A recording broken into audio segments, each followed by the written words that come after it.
I used to love my morning coffee until it stopped loving me back. The bloating, the discomfort, it just wasn't worth it anymore. Then I found Everyday Dose, coffee with benefits. It's real coffee blended with mushrooms, collagen, and nootropics. Now I get my morning ritual without the crash or the discomfort. The Black Friday sale is on. Get 61% off your first Coffee Plus starter kit, a free A2 probiotic creamer, and over $100 in free gifts. Plus, you could win $100 cash or even get your entire order refunded. Head to everydaydose.com/podcast or use code podcast at checkout. I always feel the pressure to find the perfect gift for my relatives. In this case, whether you're sending an unforgettable gift or treating yourself to everyday perfection, Omaha Steaks delivers the world's best steak experience. For me, I'm not just into steaks. I like all types of meat. That's why I'll usually get the Winter's Best Seller Pack. It comes with juicy fillets, chicken breast, pork chops, and even burgers. Omaha Steaks offers unrivaled quality and variety, and every bite is backed by their 100% guarantee. A family-owned company with over 100 years of experience in the meat industry. Save big on unforgettable gifts with Omaha Steaks. Visit omahasteaks.com for 50% off site-wide and earn an extra 20% off select favorites during their cyber sale. And for an extra $35 off, use promo code YUM at checkout. That's omahasteaks.com, promo code YUM at checkout. Terms apply. See site for details. Go to omahasteaks.com to get 50% off site-wide plus an extra 20% off select favorites and more limited time deals during their cyber sale. And use promo code YUM at checkout for an extra $35 off. Minimum purchase may apply. See site for details. A big thanks to our advertiser, Omaha Steaks. This is a podcast from Minute Media.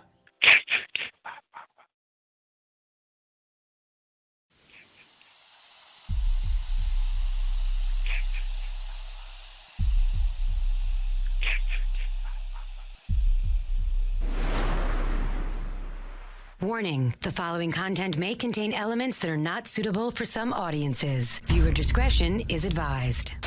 Hello, kiddies. This is yours duly, John Kassir, the voice of The Crypt Keeper. And you're listening to Slasher Radio.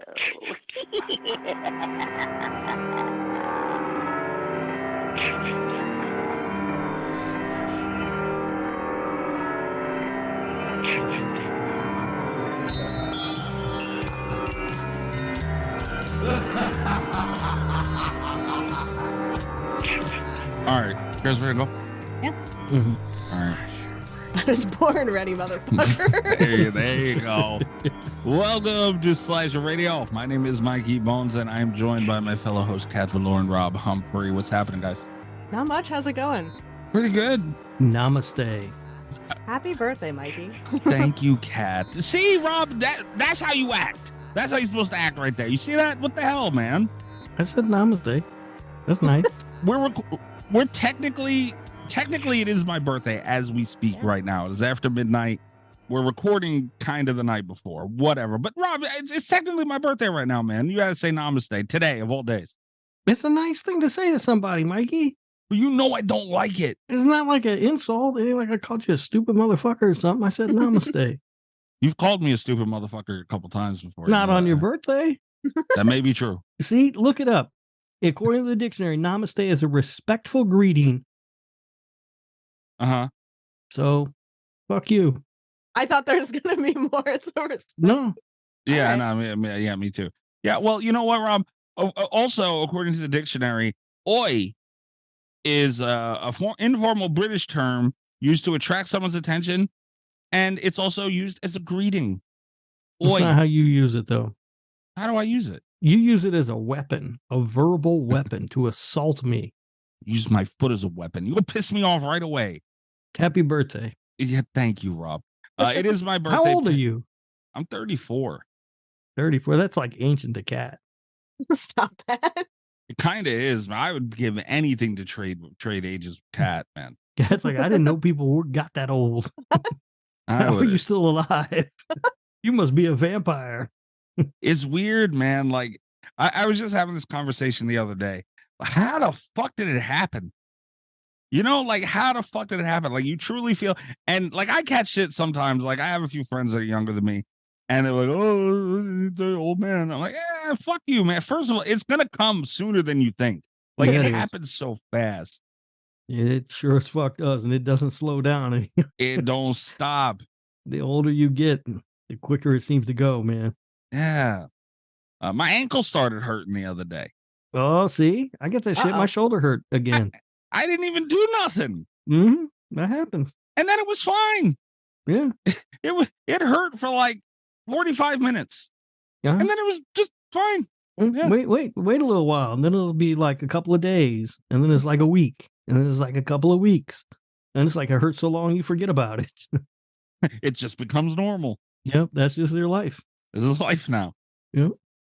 Speaking of life, as everybody knows, birthday picks are in cement. When we discuss movies that when we figure out what movies we're going to discuss on this show, it's a committee. There's a lot of back and forth. There's a lot of sarcasm and a lot of name calling sometimes. Yeah, that happens too. Sometimes. And it's a debate. We got to land on something. The birthday picks are the birthday person gets the choice. There's nothing, no vetoing, no nothing. And as you can tell from the title, I picked Rob Zombie's Halloween. Yeah. You sure did. I sure did. And you know what? Honestly, there might have been a couple other reasons that I'm going to mention right now for me picking this movie. Nobody will ever know for sure. But you can't not say this movie, this is a big movie. It is a big movie. And there's a lot to talk about. Rob, will you give it that? Oh, we're going to talk about some shit. We're going to talk about some shit. Don't worry about it. Oh my God, I forgot about Drink Roll Call, which I can't fucking believe. We cannot forget Drink Roll Call today. Yeah. So, what's everybody drinking? Who wants to start? Not me. I'll start. Okay.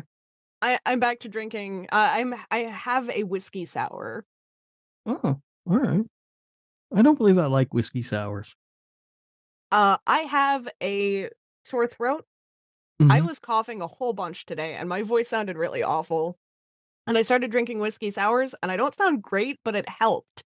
All right. So that's good to know. Good to know. My brother drinks whiskey sours, but I don't really care for them. They're not my drink of choice usually, but they will help a sore throat. And usually when I do that, I have like hot toddies because that really helps my throat. But it is 1,000,000 degrees in my office today. I would have died. So it's 1,000,000 degrees everywhere, always now. It is. Yeah. Yeah. So, you want me to go, Mikey? Sure. All right. I wanted to find a drink that tied into the movie somehow, like a fun little theme thing. Okay. So I am drinking what is known as a hillbilly margarita. Oh my God. Is that a real drink term? It is. I found it online. It is Mountain Dew and tequila. Yes. Oh my God. I don't know. I'm mad at you over the Mountain Dew thing. We're not supposed to support Mountain Dew around here. Yeah. Because I was torn. There was a hillbilly margarita, which is Mountain Dew and tequila. I also found something called a white trash margarita, which was Gatorade and tequila. But I just couldn't bring myself to do the Gatorade thing, so I went with the Mountain Dew and Patron. The good thing about the hillbilly margarita is that the first one is disgusting, but if you keep drinking them, you quit caring really fast. I will say this. The hillbilly margarita, I actually kind of like it. It's not as bad as I thought it was going to be. I think the tequila and the citrus and the fucking Mountain Dew mix is nice. I wouldn't really call it a margarita, but I will say the thing for me is that I don't like Mountain Dew that much, and it still at its core tastes like Mountain Dew. Yeah, it kind of does. But the beauty of the hillbilly margarita though is its versatility. You could get like Baja Blast or some other kind of Mountain Dew and do it. You know what? I would try another hillbilly margarita with a different kind of Mountain Dew. Yeah. Maybe not Baja Blast. I thought, what could be more fitting for a Rob Zombie film than a hillbilly margarita? That's pretty funny. Yeah, that's true. Okay. Hold on. I am sending. Actually, you know what? I'm just going to send this tweet and send you guys the link to the tweet. I feel like you're adding steps, but all right. Well, I'm taking away a step, actually, for myself. Yeah, but for me. You'll be fine. The Zeet? the Zeet of. I would like to present to you guys the Tickle Me Pink Lemonade, the ultimate lemonade drink. You son of a bitch. What? Why am I a son of a bitch? I would appreciate it if you would view the accompanying video with sound on, Rob, especially you.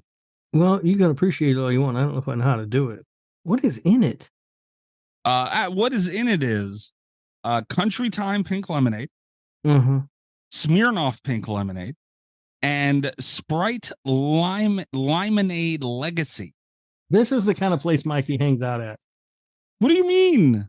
This is what you do on the weekends. No, it's not. You're like, let's go to the club. I made this myself. And it has obviously an umbrella, because I'm down to about 150 of those motherfuckers or something now. It has a pink umbrella. It has a lime for a garnish. I see that.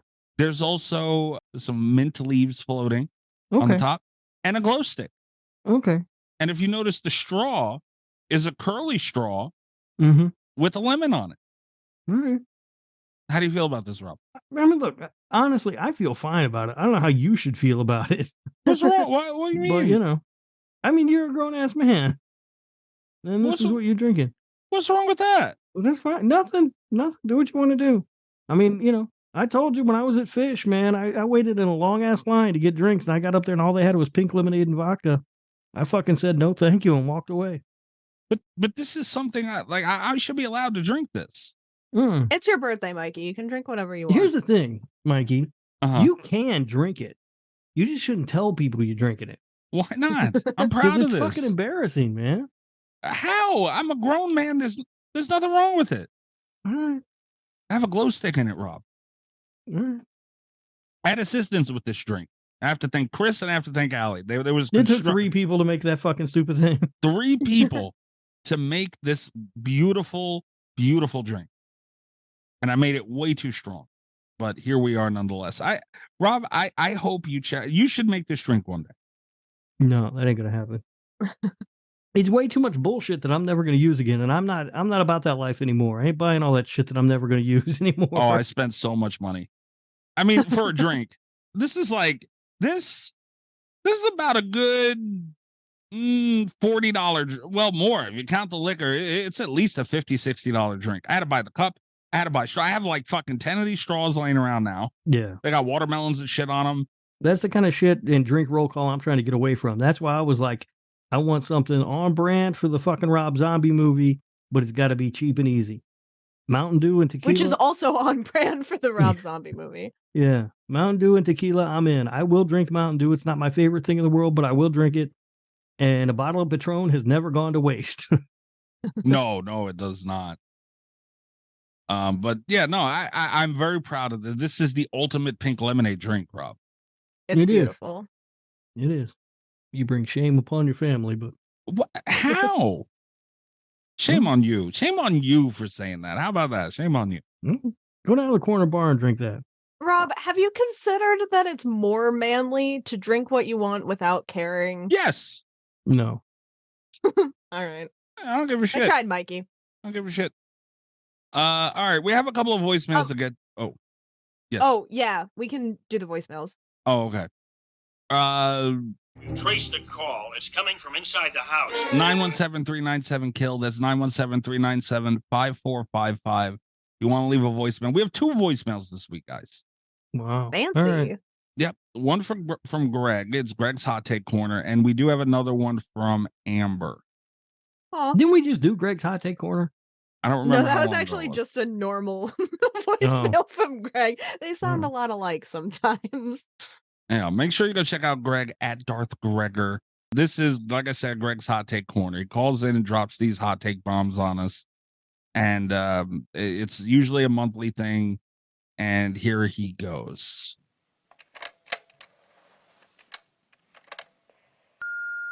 Hello, Michael. Hello, Robert. Hi, Kat. It's I, Darth Gregor, back with another series of hot takes. Skinamarink is a better horror movie than Maximum Overdrive. Oh. Evil Dead Rise is better than both Evil Dead 1 and 2. Ooh. Dr. Frankenfooter would make Dr. Chalice a bottom, and Predator is more of a horror movie than Joyride. That being said, Michael, bon compleanno. And as a bonus, Halloween 2007 is better than Leprechaun.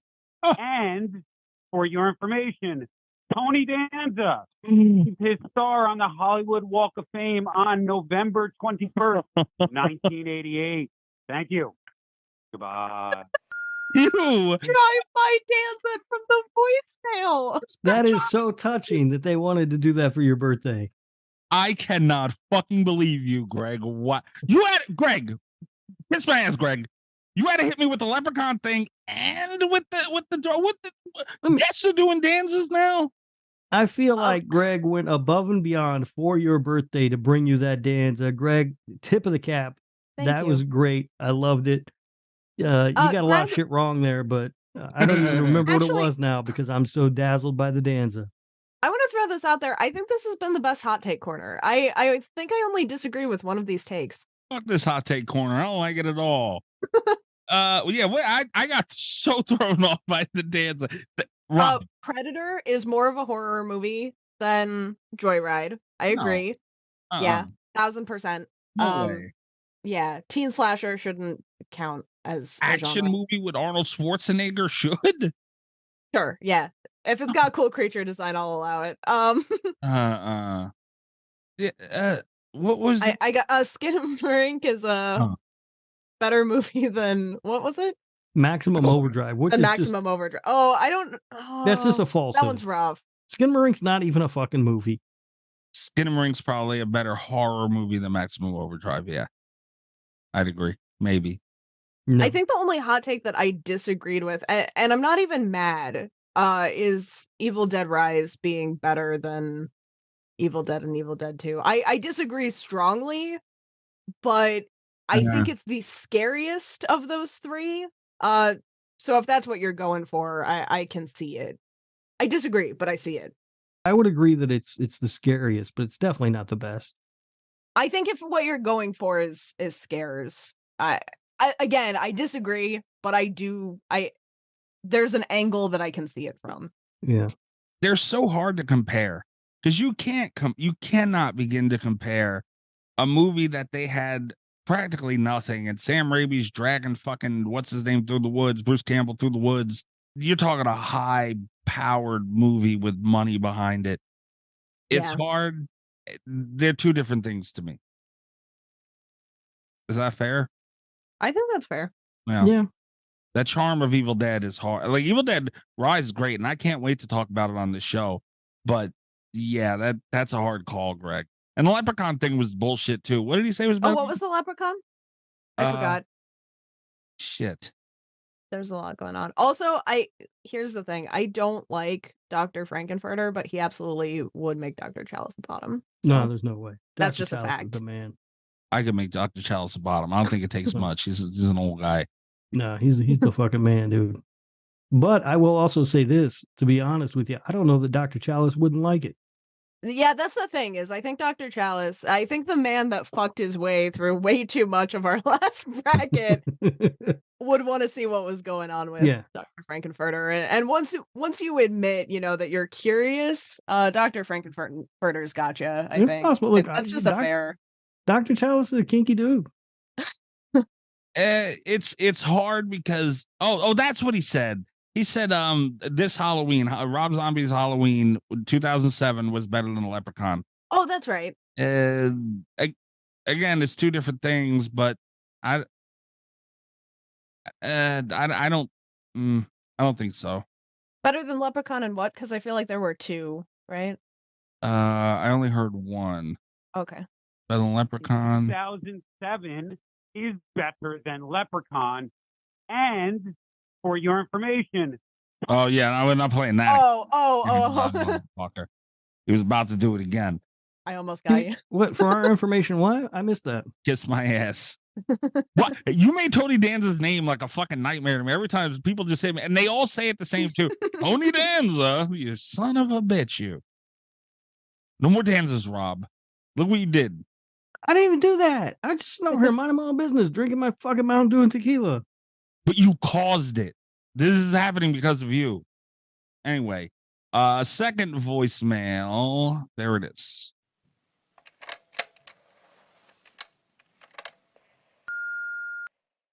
Hi, Slasher Radio. It's your favorite Jersey girl. I just wanted to say happy birthday, Mikey. Oh, I'm so proud of you, buddy. I hope you have a wonderful birthday weekend or however you want to celebrate it. Just happy birthday, my friend. Much love to you. Hi, Rob. I wanted to say namaste to you, my king of happiness. And hi, Kat. Oh, I just adore you. I think you're so wonderful. You guys are really doing an amazing job with Slasher Radio. It's come so far, and I'm so proud of you all.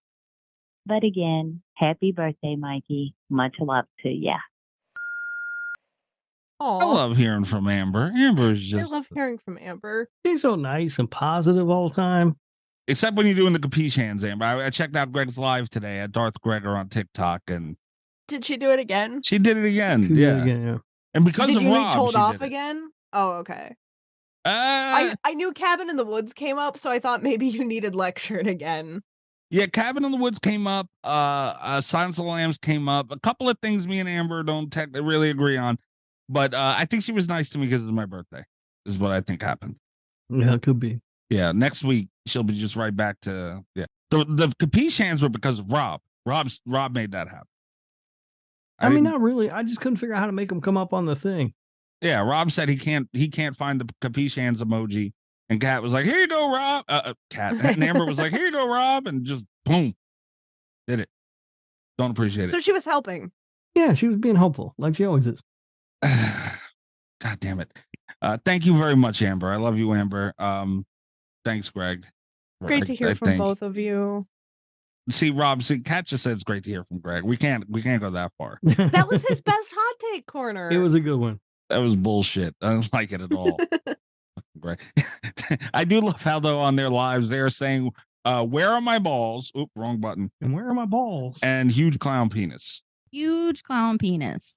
So, I do love that those are catching on. And since we're here, why not? Huge clown penis. Now I'm happy. All right, that's it for the voicemails and stuff.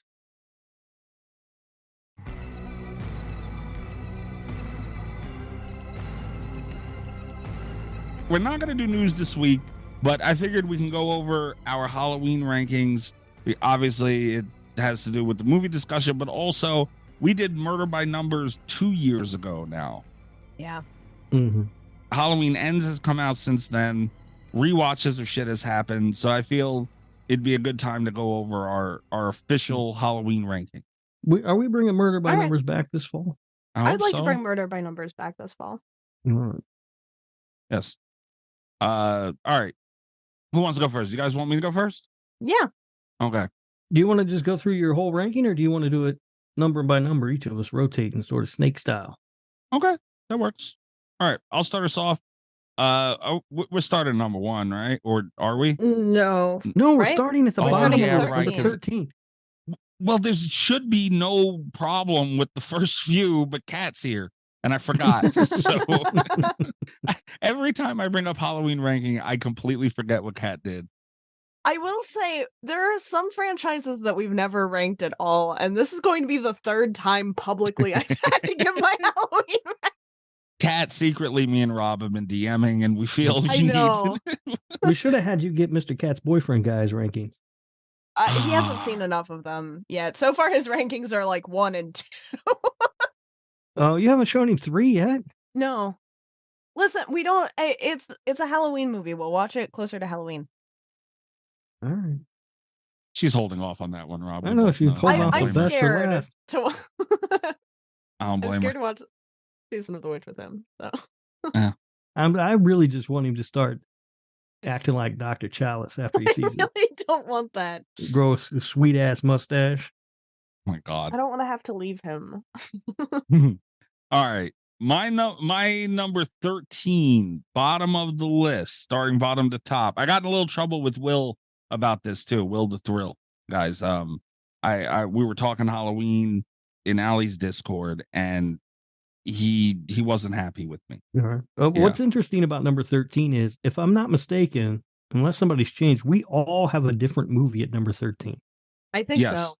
I have changed my list a little, but not much. Me too. And my number 13 is Season of the Witch, Halloween 3. That stays the same. That is. I can understand why Will the Thrill was mad at you. Yeah. I stand by I'm that. sitting here tonight drinking out of my Halloween 3 glass with Tom Atkins on it. Well, being ashamed of you. Not a Halloween movie. It wasn't that great. It's very overrated. I hate the tide it's made because that movie was always hated, and then there was like, a turn of the century where people just started liking the damn thing. I don't know what happened. Everybody loves a comeback story, Mikey. All right. My number 13 is clearly the correct answer and the worst film in this franchise, and that is Halloween Resurrection. That's bullshit. Wrong. I think if you look at your Twitter account, you will find. I've mentioned that. I think it was on Patreon. Whenever a lot of people, there was a lot of love for Halloween 3 and a lot of hate for Resurrection. But I'll tell you what, there was hate for Halloween 3 in there too. I'll say that. Maybe not as much as Resurrection. I'll admit. There's a certain percentage of the population that's always going to be wrong. Unbelievable. That's shameful. But Kat, what's your number 13? Curse. Okay. That's fair. 6. Number 6. Yeah. Okay. All right. My number 12 is Halloween Ends.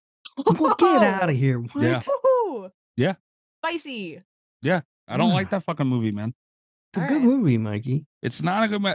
No, Michael Myers got his ass. He got his mask snatched in the sewer by the kid that got bullied by the band geeks, man. No, I won't accept it. I understand what they were trying to do. I get it. I can't do it. I'm sorry. So here's what you can tell from Mikey's rankings already. He doesn't like it when they do anything different. It's Halloween. It's Halloween. You don't need to do anything different. Give us Michael Myers. Remember you said that. Okay, I understand. In about 20 minutes. I understand. You remember they did something different too, though. All right. Number 12 for me is The Curse of Michael Myers. Okay. My number 11. Wait, hold on. Oh, I'm sorry, Kat. It's okay. Number Damn, 12 you for me. rude asshole. I'm sorry. I know it's your birthday, but that don't mean you just get to do whatever you want. This drink is very strong. Just for that, number 12 is Halloween Resurrection. God damn it. So Kat and I are close. We just flip-flopped them. Yeah. You guys both wrong. That's crazy. Wow. All right. Resurrection will come up again. But not right now. My number, goddamn, I'm all thrown. Number 11 is Rob Zombie's Halloween. The second one. Number 2. Okay. Yep. Oh, boy. My number 11 is The Revenge of Michael Myers. Okay. I like how we all also wrote these down differently. My number 11 is Halloween 5. Okay. Same movie. Also, The Revenge of Michael Myers, Yes. which is what inspired the comment. I didn't write mine down. I have Letterboxd. I don't know what the fuck you guys are doing. I know both of you have the app. I don't know why you didn't just create a list in there. Well, because I got Letterboxd late, so I don't know. I only rate movies like as I'm watching them in Letterboxd. So I haven't if seen you all want to these. write your list out like an Amish person, you can. It's fine. It's just weird. That's all. As long as you do it on you got to do it on an envelope, makes it okay. Yeah. It is on an envelope. You gotta have a fucking do it by candlelight with a little feather pin you dip in ink and shit. Yeah. The last time I used Letterboxd is when I went through every single movie you've rated and rated them myself. The ones I've seen. I haven't used it since. I was very tired after that. I can't believe you went through all those movies. There's a lot. It took me I was in bed doing it. I went to bed and I was like, all right, I'll finish the last few. My number 10 is Halloween 6. So it's right around Curse. Yeah, it belongs at the bottom somewhere. Yeah. Yeah, it sure does. My number 10 is Rob Zombie's Halloween. Oh, you son of a bitch. All right. That's fucked up. If you don't like that, Mikey, I have bad news for you. I'm so sorry. Okay. My number 10 is H2O. Oh. Wow. Kat went right after H2O at number 10. Wow. My God. Yeah. I rearranged a little bit of stuff, and H2O did not fare well in the shift. Yeah. I can see that. We have very different lists. All right. My number 9 we're at now is Revenge. No, Halloween 5. Revenge of Michael Myers. Okay. I don't like the niece storyline. I don't like it. It doesn't. The Halloween 5 just doesn't work. Like it just doesn't work. I don't know. It has that whole weird connection, like psychic connection shit, and everything is kind of dumb. Mm-hmm. My number 9 is H2O. God damn you! Which is more of a Scream film than a Halloween film. Its only saving grace is LL Cool J. Ladies love Cool J now. My number 9 is Halloween Ends. Cat. Sorry, yeah. So this is a movie that we re-ranked to add to the list. Before, when we did our Halloween rankings last time, Rob and I had pretty close rankings up until the end there. Mm-hmm. We all had a few within one another, but yeah, I can't get behind Ends. I appreciate what they tried to do more than what, happened in the ones below this, but I still have to rank it off of what I got, and that was not much. So, that's where it is. Okay, fair. My number, goddamn, what are we at? 8 now? Yeah. 8. Rob Zombie's Halloween. Okay. Yeah, it's still pretty low. My number 8 is Rob Zombie's Halloween 2. Yeah. Mikey, my number 8 is Rob Zombie's Halloween. God damn it. It just makes me mad that it's above Resurrection for you. Like, that's the thing. Every time you say a movie, I'm like, fuck, Resurrection? Am I the only one who ranked Rob Zombie's Halloween 2 higher than his Halloween? Nope. Okay. Oh. That's unfortunate. All right. Next for me is Halloween 4. Halloween 4? Mm-hmm. Are you looking at your list right? We're at number 7. Yeah. I said it. Halloween 4. All right, my number 7 is Halloween Kills. Okay. My number 7 is Rob Zombie's Halloween 2. Damn it. I have them right next to each other, but 2 is higher. All right. My number 6 is Halloween Kills. My number 6 is Halloween Ends. Oh. How the fuck did it get that high, Rob? There it is. Halfway through. Yeah, that's a problem. I like it. I think it's a good movie. I watched it a few times since it came out, and I've enjoyed it. I've also watched it a few times since it came out, but that didn't help. Didn't help me. I read the novelization too. I don't know if that helps any, but my number 6 is Halloween Kills. Okay. All right. We got her on the same with that one. My number 5, top 5 here, Halloween Resurrection. You're out of your fucking mind. That's right. I said 5? it. Yeah. Ooh. Absolutely. Good movie, man. Reinvented. It's not, though. It's not a good movie, Mikey. It's an entertaining movie. It is not, though. It is. I don't think you know what those words mean. Trick or treat, motherfucker. My number 5 is Halloween 3 Season of the Witch. Oh, Rob, my number 5 is Halloween 3 Season of the Witch. Oh, right, Cat. Yeah. And Mr. Cat's boyfriend guy, you're gonna like it too. Hate but it, not please. too much, or else. Be a chalice. Please, Mr. Cat's boyfriend guy. Hate it. My number 4 is Halloween 2018. Okay. Hollow Green. Yeah, I'm thinking about this one though real hard. I forgot about this. All right, I'll leave it for now. All right. My number 4 is Halloween 4: The Return of Michael Myers. Okay. Rob, my number 4 is Halloween 4. Yeah. Okay. Halloween 4 is a really strong entry that people overlook. It is. I don't know why. Good. I think it's because people and I did this for a while too, where I associated it with 5. Yeah. And because 5 doesn't work, I had it in my head that 4 also didn't work, but 4 is good. 4 is very close to the original. Yeah. It is. Like that its story ending, and though. everything. It's not as good, but it's no. Anyway, all right. Cat and I again though, on the same wavelength. Look at that. Yeah. We're friends for right now. Let's hold on to this. Right now. It's gonna change. All right. My number 3, top 3 is Halloween H2O. I forgot you hadn't used H2O yet. That's where it's Mikey, H2O is a good movie. No, it's not. And you are at the same there's 2 sides of the Mikey coin. There's the super frustrating side, right? But then if you flip that coin over, there's the side that I find extremely entertaining and how frustrating you are. I like that both sides are frustrating. Yeah, that's my charm. That's it. Yeah. Don't tell. I got to cut that out. I can't let that secret out. That's how I do things. Where are we at? Number 3? No. Yes, we're number 3. My number 3 is Halloween 2018. Okay. My number 3 is Halloween 2. Oh boy, Okay. first chip has fallen. Yeah, it's coming now. Here's something me and Rob agree on. Is my number 2 is Halloween 2. Yes, my number 2 is Halloween 2 also. I will say, there's a part of me that it's like razor thin. I could see 2018 eventually working its way to that number 2 spot for me. I do really like that movie. That's what I was confused about. Because I might put 18 above I might, but I enjoy H2O, so I don't know. But to be determined. But right now, Yeah, all right, that's fair. I could see it making its way to that number 2 spot for me. That's nothing fair. crazy like what Kat's about to do. But Kat, what's your number 2? My number 2 is Halloween. And we pause to wait for more words. No year. That's just Okay. My number 1 is Halloween. My number 1 is John Carpenter's Halloween from 1978. And my number 1 is 2018.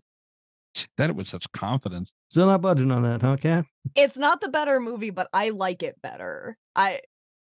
We get hung up on this all the time, but there's a difference between like critical quality and favorites. 2018 is my favorite, and I'm standing by it. All right. I never quite know what to do with this information. It's awkward every time. I know, I never really quite sure how to process it. Here's the thing, is that I think even if as I mature, I decide, no, I'm going back to the classics, 78 is my favorite Halloween movie, everyone would believe I did it out of peer pressure. I'm pretty much locked into this take out of spite at this point. Even if I didn't believe it, I would have to stick this one out. Yeah, I mean, I guess I can kind of respect that, but I don't know. I never quite know what to. And the thing is, normally, like if we were doing pretty much any other franchise, and the movie that I had at number 1, Kat had at number 2, it wouldn't be that big a deal. But this is fucking Halloween. You know what I mean? Like it's Halloween, Kat. Yeah. Oh shit! It's one of my favorite things because I don't know what. Like I forget about it every time. Like that's the best part for me. I always forget until it comes up because there's always that moment where Rob realizes. Like I forget what episode you guys were talking about on This Horror Life, and like Rob had like Kat had brought it up, and it was that oh shit moment. It's like oh man, there it is again. It's like Rob's arch nemesis is Kat's Halloween ranking. Oh fuck! We're gonna get to a point where Kat's arch nemesis is also Kat's Halloween rankings, but eventually, yeah. So, but Halloween Ends, that was the one that really forced the adjustment. And what number does everyone have Ends at? Do we know the? I had it highest at 6. I had it at 12. I had it at 9. So we've got a decent spread on the Halloween Ends. Yeah. And I'm telling you, if you guys just sit down and watch it another dozen times or so each, you'll really learn to appreciate it. No. Again, I talked about Michael Myers getting his mask snatched. He's getting pushed around. The best kill in the movie wasn't even by miles. Wasn't even a Michael Myers kill. No. The movie's like it's all about Corey. I'm not watching Corey Ween. I'm watching Halloween. I want Michael Myers. I don't fucking. It's not called Myers Ween either. No, it's not. And why are you watching so many Weens? Leave me and my Weens alone.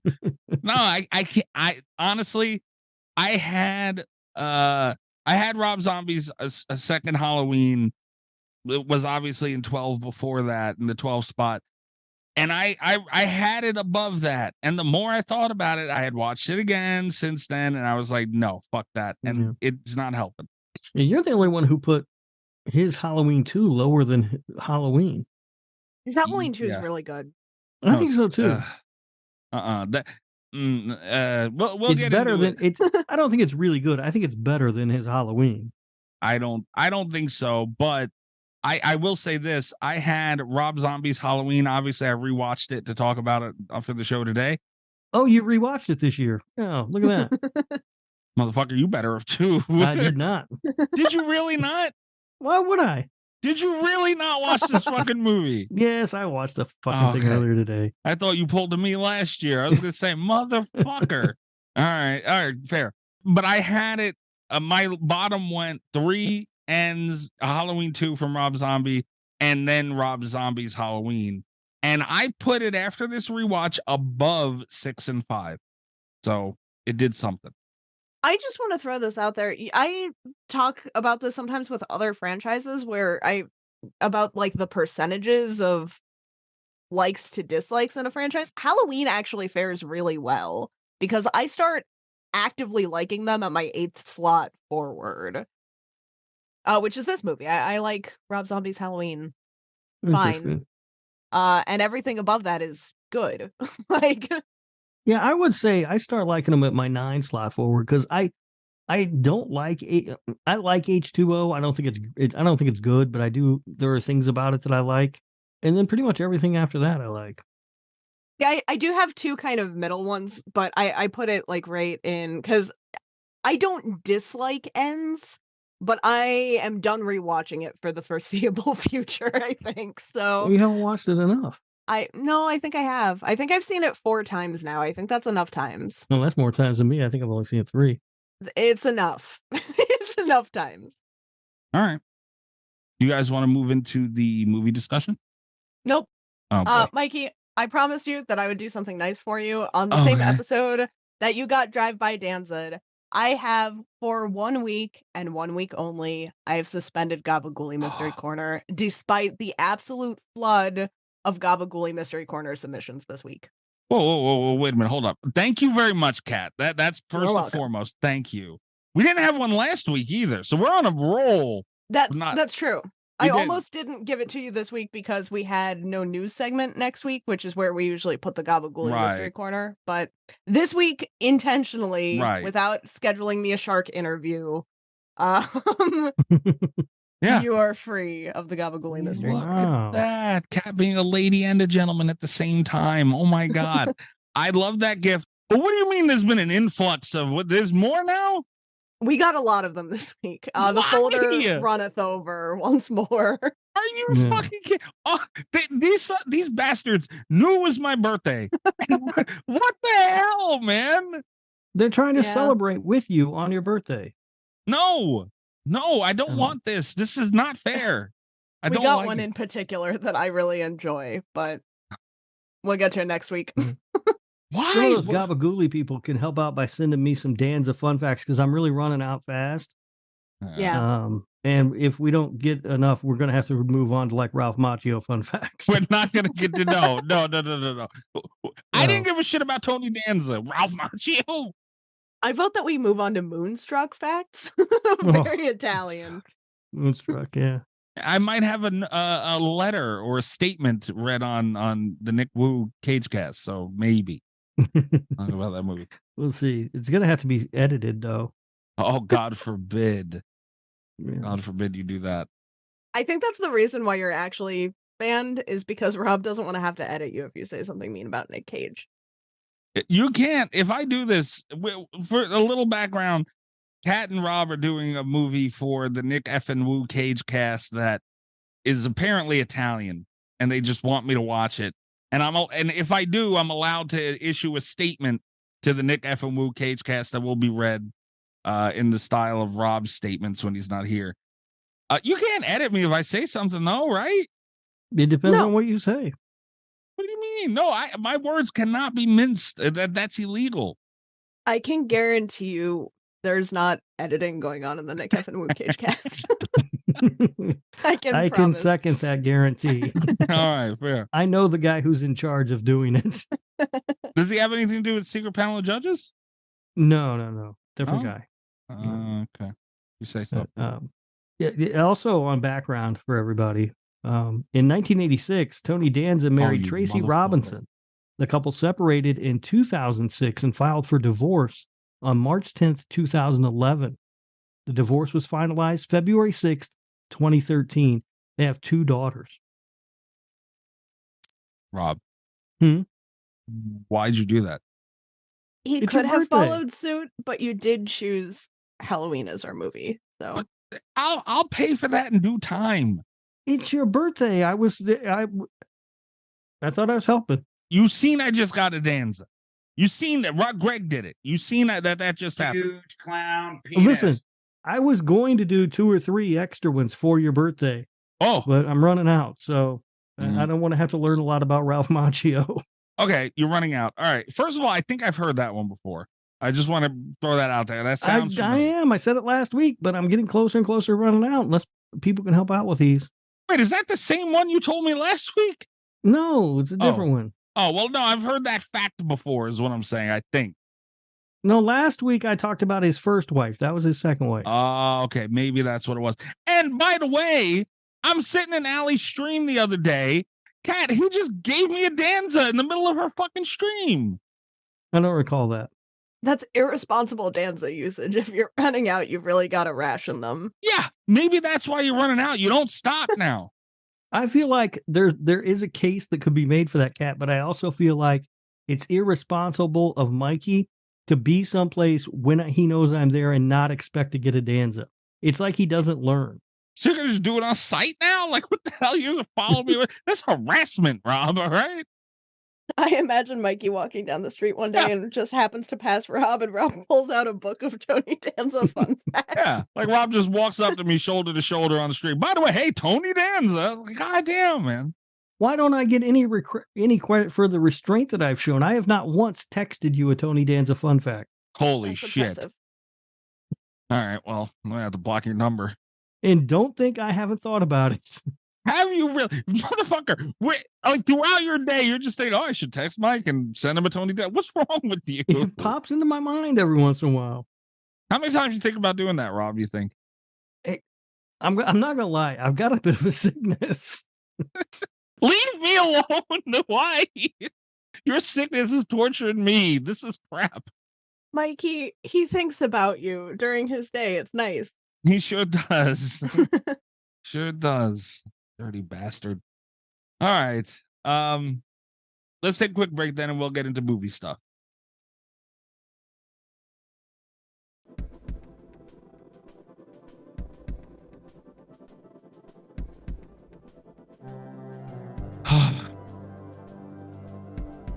I hate you. I really do. Who are you talking to? The mental unwind is real from your bullshit. All right. Anybody got a pee-pee or anything?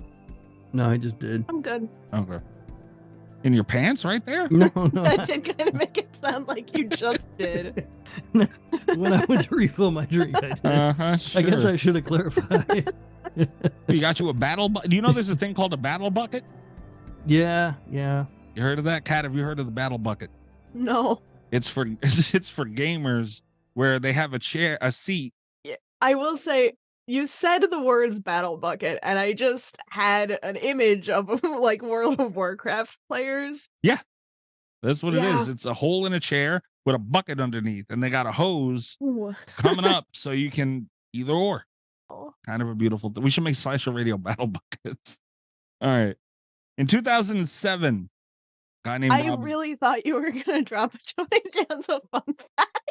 You see, The way it you sounded like started it, didn't it? Didn't it? Son of a bitch, Did. man. There's a voice. There's a Tony Danza voice. I've got one from 2008 if you want that. No. Got him filed by year, you fucking lunatic.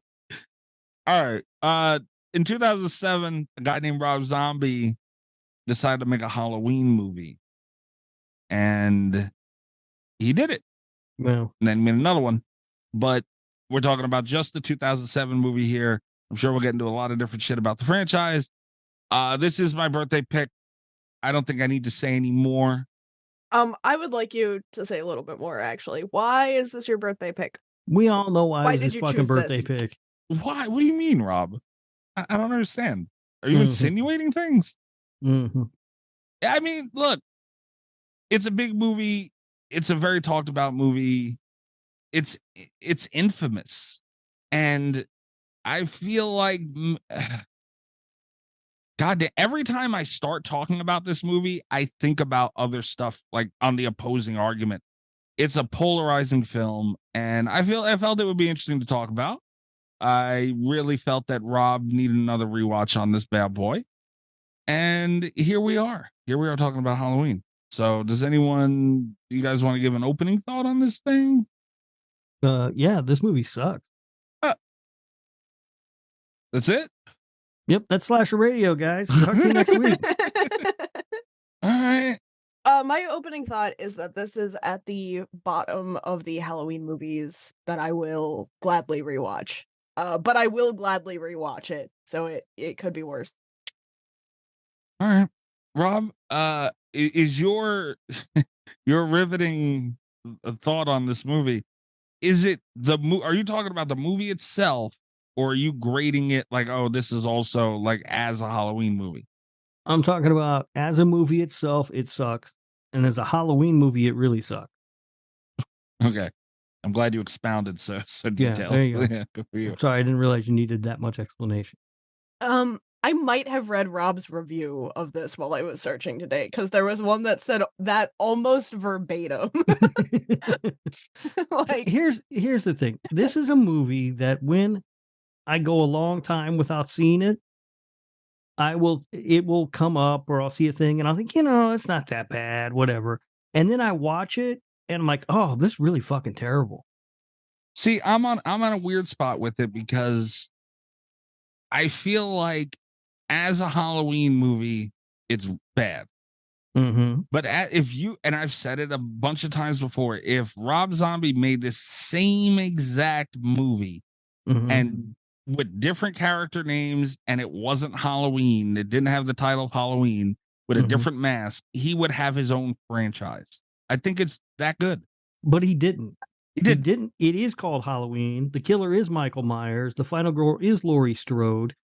And I think you're still wrong, because I think it's a terrible movie. all the way around. I have one fatal flaw with this movie. There's like one thing that I can't quite get over with this one. That aside, which we'll get into that later, like my biggest problem with the writing of this film. Okay. If you put a pin in that, and other franchises have bigger flaws in the grand scheme of things. I agree with you. I think if this had not been a Halloween remake, it would have been much better. I think it would be really good. I think it's entertaining. I think they do a lot of the scares really well. I think there's enough difference here that it easily could have not been Michael Myers. Like, if you had changed all the names, there's not a lot to make me suspect that this is a Michael Myers film. I think it could have been done. I kind of wish it had been done, because I think people would be a lot kinder to this movie. And I agree with you. I think it could have been a franchise. As a Halloween remake, it does suffer. Yeah. So let me ask you guys this. It's such a great movie on its own right. What's your favorite scene? Is it the wholesome family breakfast where everybody yells at one another? Or is it the one where the poor mentally disabled woman gets raped? Like, what is... I don't see there's nothing good in this movie. The characters all suck. The dialogue all sucks. So I'm gonna just go ahead and say right now, my biggest problem with this movie, my flaw that I have a really tough time getting past, is that I would have liked to see the dialogue shift strengthen in between the redneck breakfast that we see that Michael is taken away from to Laurie's attitude. Laurie's dialogue drives me up the fucking wall in this movie, because it's like, look, she got away from this, she's better, but then she's not. Like, she still talks like she's in redneck land. The and very first time we meet Laurie, she's at breakfast with her family, finger in a bagel joke. Yeah.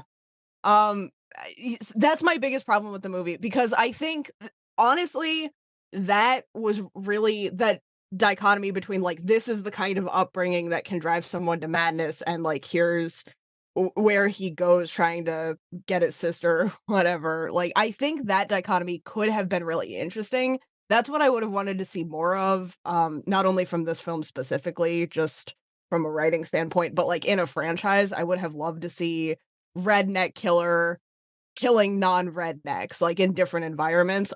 that has a lot of entertainment value for me. And just as things that worked for me in the franchise, I really liked the obsession with masks. I like that he makes his own masks. I like the Mhm. time in the institution, and phenomenal soundtrack. I Oh I yeah. love the soundtrack for this. Uh, which it's not like a ton. It's not like, oh, pick it up for 12 more installations, but that's a solid enough premise of a killer and a good enough film point that I would watch a second one, no questions asked? The only one that I agree with you on is the soundtrack. I think the soundtrack is great for this movie. I Yeah, have they the did a great soundtrack job on on the vinyl. soundtrack. And it It's looks good. good. It's shot well. It's shot well. Like, technically speaking, it's well done. Rob Zombie's movies are always technically well done. Yeah, they always look great. It's just what he decides to shoot that's a fucking problem. Well, let me tie back to what you were saying about the breakfast thing, because that's the opening pretty much of the movie. Man, Wait, hold on. For clarification, Lori's breakfast with the adopted family or the redneck Myers. full? Okay. Yeah. Just checking. Little baby Myers. Man, seeing, obviously it's not great to watch because, it's so dark when you think about it. Like that's how those kids live, man, every day. And you see like the type of character like the stepdad is and the mom, and it's like you can see the damage it's doing and it can do. Like you can see a kid losing their fucking mind coming up like that. And again, it's not great to watch because it's uncomfortable, but Rob Zombie was able to achieve like that scene was like that whole thing was uncomfortable. It was, but it creates the same problem that Devil's Reject creates.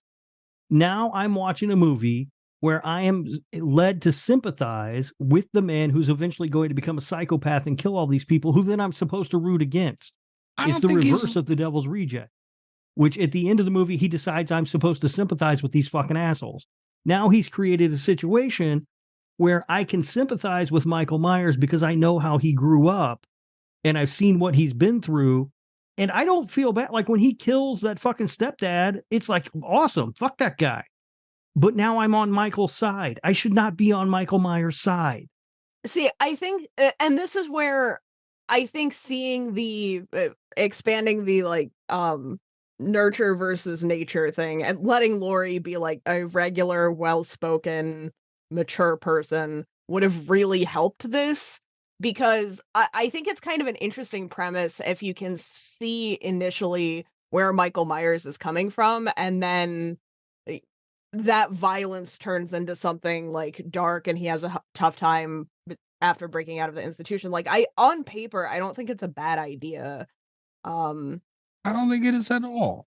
I think it's just the fact that everything else, like even in the nice houses and like at the better school district and in a different town, there's still that level of Rob Zombie-ness to this film that kind of works against the storytelling.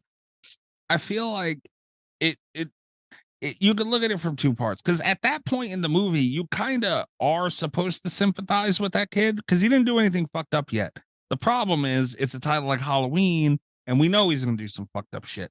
But I feel like it's more of an understanding because you know where it's going to go. It's Michael Myers. It's not a new story, but it's showing you how you got there, how he got to that point, what made him get to that point.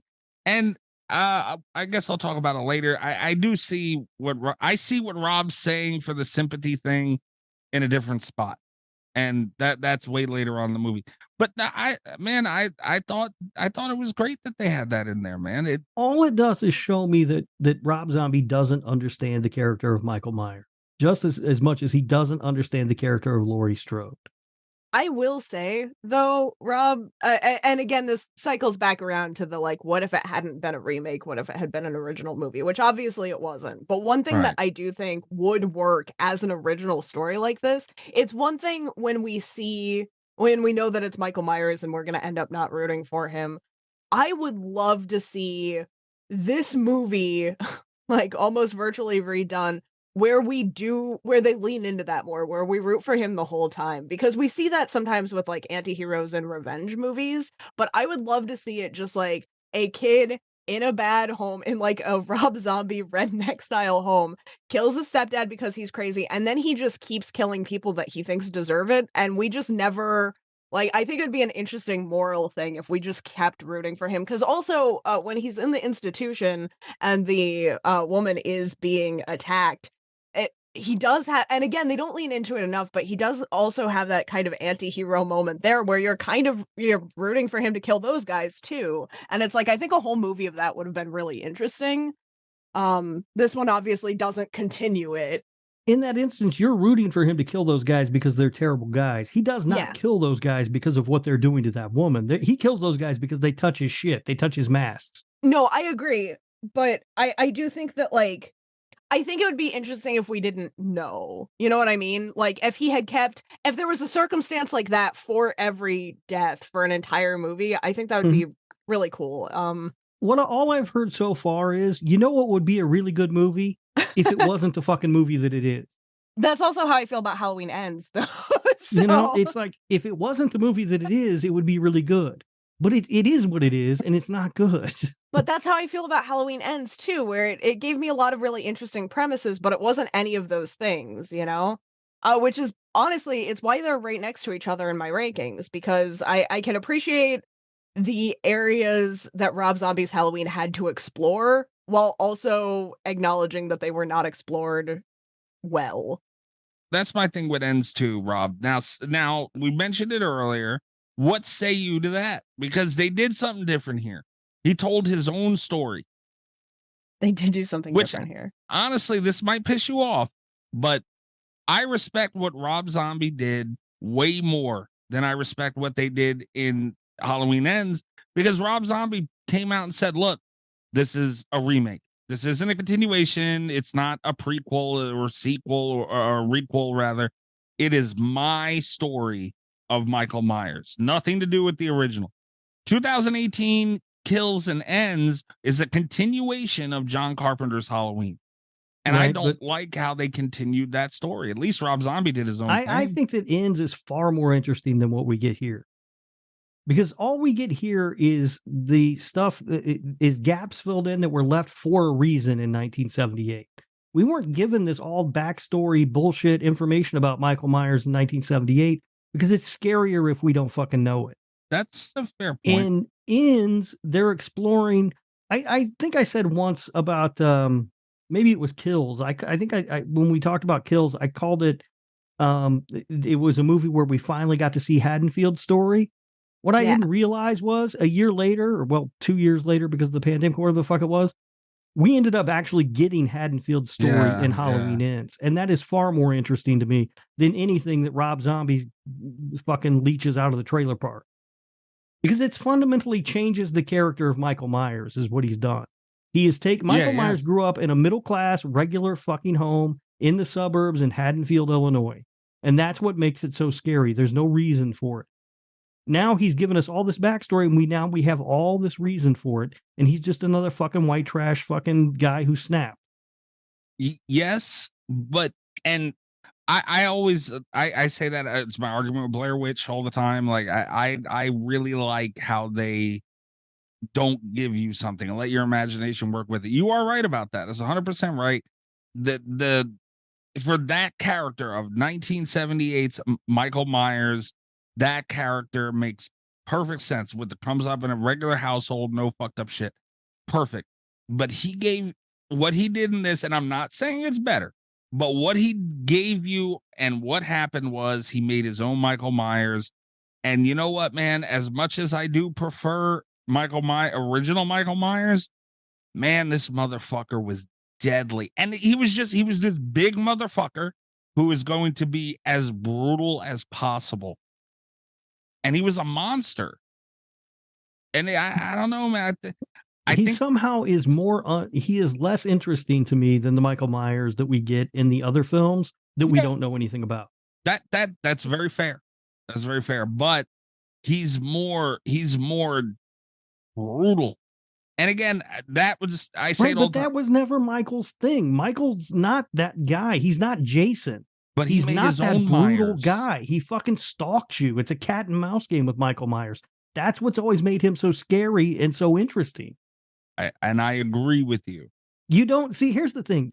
You don't get to have it both ways, in my opinion. You don't get to say, oh, this is my version of Michael Myers. This is my movie, my own creation, and then throw the Halloween name on it to get the box office and everything else and all the attention that it gets, and then say, well, you can't compare it to what the original was. Fuck that. If you call it Halloween and you call the killer Michael Myers and you call the final girl Laurie Strode, I'm going to compare it to 1978, and you better give me something fucking good.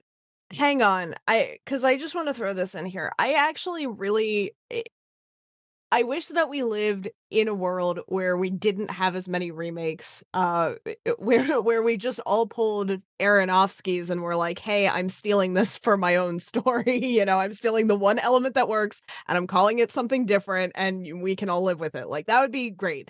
But in a world where studios will really only put real money behind remakes, I actually have a weird respect for Rob Zombie and the way he approached Halloween, where that was pretty much his attitude going in to the remake. It was like, I have this story that I'm stealing the Halloween name and stuff, but I'm not going to do that because that's already been done. Like, he acknowledged that was like, it was peak Halloween. They'd already done it. He did something else. And if that's how you have to get a movie made, I respect that approach to it. You know what I mean? That's fine. And I do too. I always say this, a remake has to be like a cover song to me. The best cover songs aren't the ones that are done note for note. They're not, they're not Psycho 98 or whatever fucking year that piece of shit came out, where they're shot for shot. It has to be something different. You have to put your own spin on it. I get that. But in my opinion, you never, ever get to tell me I cannot compare it to the original. Because everyone's going to compare it to the original. Fuck, I should have picked Psycho remake. Damn. All right, next year. We would have bullied you. Look, Rob, you're right. I'm not going to argue with you. I'm not going to argue with a word you say, because you're right. I can't argue with it. I agree with you. But he did his own thing, man. And this understanding came from, and as you know, me and Barbie, fucking movie. Me and Bobby would argue about this constantly. We had a whole Halloween showdown about it, where we argued the original and the Rob Zombie. And Bobby thought the Rob Zombie movie was better than the original. Bobby was dropped on his head a lot as a small child. I can't help that. I think it was more he ran into stuff. No, whatever it might be. Yeah, he was at first. But no, and I'm not gonna agree with. But hearing him talk about it as often as he did, man, he brought up some good points. Rob Zombie he is not recreating Halloween as we know it. It's Rob Zombie's Halloween. That's the name of it. And you know what, man? I'm glad he did it. I think the cover song is a really good comparison because it's like the best cover songs are the ones like, let's talk about Johnny Cash's Hurt for a second, right? Sure. One of the best cover songs Great of all cover. time. It takes like the lyrics and the emotion of an industrial metal song, and it turned it into something that still has that emotion, those great words for people that don't like Nine Inch Nails, like, because it's a different kind of music. And I think that's great. In a way, I really do feel like that's what Rob Zombie did. He took the Michael Myers character and he made him for something that likes a different brand of horror movie. Like, this is that redneck, twisted, backwoods style Michael Myers, which I'm never going to be the person to argue that that's better than the slow, suspenseful Halloween, but it is for people that like that kind of movie better, you know? But okay, so it's effective, I think. Different doesn't always equal good. No. Well, all right. You're right. And yes, Johnny Cash took Hurt by Nine Inch Nails and stripped it down, and it kept all the emotion and everything that was there, because Johnny Cash was one of the greatest singers ever. Rob Zombie is not one of the greatest filmmakers ever, not by a long fucking shot. And he missed the mark here because he stripped everything away from these characters and gave us shit back. I don't think This he is gave a a shit. polka cover of Nine Inch Nails Hurt. I'd listen to a polka cover of Nine Inch Nails I mean, this Hurt, is, first you're of all. comparing Johnny Cash's Nine Inch Hurt to like a fucking bar band playing it. It's not the same. Well, but I do agree with you on that because I played, on Killer Bees. Remember, I played that cover of Gin and Juice that one time. God damn it, Rob. I was the only one to bring a hip hop song that time. You weren't. God damn you. I can't disagree with anything you're saying, man. But he didn't attempt that. Like he didn't even try. And you know what? I'll say this though, and it kind of pisses me off a little bit because you get the Young Myers stuff, which I love too, by the way. That was great. But he gave you all of that, and he got it out of the way. And that scene where the girls were walking home from school, dude, that looked like Halloween 78. I think that's the thing. He didn't bring the emotion. Oh yeah, from Halloween, but he brought that visual element. He brought the stalking. Mm-hmm. He did bring a lot of, and he explained it a lot, which was a choice that was made. But he brought a lot of the things that were most unsettling about Michael Myers, in a way that was more straightforward, which I think is very on brand, both for Rob Zombie and that kind of slasher film, I don't remember if I had this in the fun facts about this movie or not, Mikey, but part of the reason that looks like Halloween 1978 when they're walking down the street was filmed in the same location.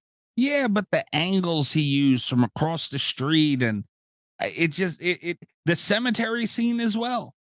That was right after when the girls were walking home. It had that shine to it where it looked like Halloween 78. And he had, the few shots of Myers staring at him. And the problem is those felt thrown in there because they had to be in there at that point because everything else was so different. And I just want to throw that in there as well in terms of like having to throw stuff in there, because since then, there have been a lot of remakes where they're like, oh, we're doing our own thing. They've kind of used that approach, and then they've not paid any kind of respect to the original whatsoever. I know I complain about it all the time, but Black Christmas 2019, I think, is a really good example of this, where it was just like, oh, I'm doing my own thing. But it's a creepy cult, and I'm not going to have any shots or allusions or homages or anything to Black Christmas. Whereas, like, Rob Zombie, even though he did, we've been talking so much about him doing this as his own story and stuff, but those, I like those shots. Those are some of my favorite shots in the movie, are the ones where he does remember that this is at its heart supposed to be, I wish he did it more. Yeah. No, it needed to be in there. Absolutely. But he didn't balance it. It was the beginning with the kid, and then Michael Myers the way he was the rest of the movie, which was nothing, so it was a weird balance. I wish maybe if the balance was better, it would come across better. But that I'm just saying he was able to achieve that. Like he did it. It has its moments. Like you can tell that he was trying to. Yeah, and he achieved it. Small spots, sure. Honestly, that's really the only time it felt that way. I mean, maybe they recreated the whole Bob thing with the ghost. That was nice that it was in there. He tried, Rob. I mean, he did his own thing, but at least, like Kat said, he respected it enough to put it in there, and he did it well when he did do that. Will you give him that at least? No. What? Really? Don't be under the illusion that I have to give anything to this movie. Come on. This movie didn't earn anything. It earned that. No, it didn't. I didn't like any of it because, again, he does the Bob thing, which is fine, but for some reason he moves it from the Wallace house to the Myers house. So once again, instead of being in a normal suburban household setting, we're now in this decrepit, rundown, rat-infested fucking building where all this is happening. He can't get out of his own fucking way sometimes. He just has to cover everything in a layer of dirt and grime constantly, and it's fucking annoying. It is really annoying. And this is going to be, because I just have a really tough time with this. The dichotomy, I talked about how interesting it would be to see that dichotomy of like how Michael Myers grew up and how his formative years were spent in an abusive household with the shitty stepdad and everything. But then see how Laurie grew up being adopted and, that life that was better for her, seeing Michael try to drag her back. Like, it could have been really interesting. But also, even in lack of that, right? Like, even the fact that Laurie's friends at school are like, "Oh, you're such a saint," and like, "You never do anything bad," and stuff, works against itself so hard with the way that Laurie acts on screen, like in the way that she's portrayed. We're supposed to think that she's good because she doesn't like lying and has never had a boyfriend, but she will just start her day with the fucking bagel thing. Like, that paints such a starkly different picture of Laurie than the impression that we're supposed to have of her, and that I think is just all the way around one of the biggest missteps of the movie. And it's the same way. It's like Rob said, there's that layer of dirt and grime that has to be over everything, and I think that's really apparent in the dialogue, where it's just like he doesn't know how to do a normal suburban conversation or look, or there was nothing to compare it to because the whole world is like that through Rob Zombie's eyes. Yeah, Mikey. I mean, come on. The man had Laurie Strode finger banging a bagel at dinner, or at breakfast, rather. I mean, come on. I didn't see that as that big of a deal. I mean, she's a high school kid with a shitty sense of humor. It's the most obvious example. And one high school kid in 2007 walks down the street and says, "Hey, why don't we flash him some snatch?" or whatever that girl said. What the fuck? I mean, it didn't bother me. Like, they're high school kids. Like, I was in high school. I said a lot of dumb shit. All my friends said a lot of dumb shit. I don't, it didn't. It wasn't that bad of a, like, that. I didn't think of the bagel thing. You're defending this movie, saying dumb shit hasn't ended. Oh, I'm just saying. Doesn't it bother you at all? Just that they're like, this kind of vulgarity is the way that Michael Myers is the way that he is, but then that kind of vulgarity is like everywhere. Like, that didn't. I don't think it was lessen that message for you. I would never ever compare the breakfast scene at the beginning of this movie to Laurie Strode fingering a bagel.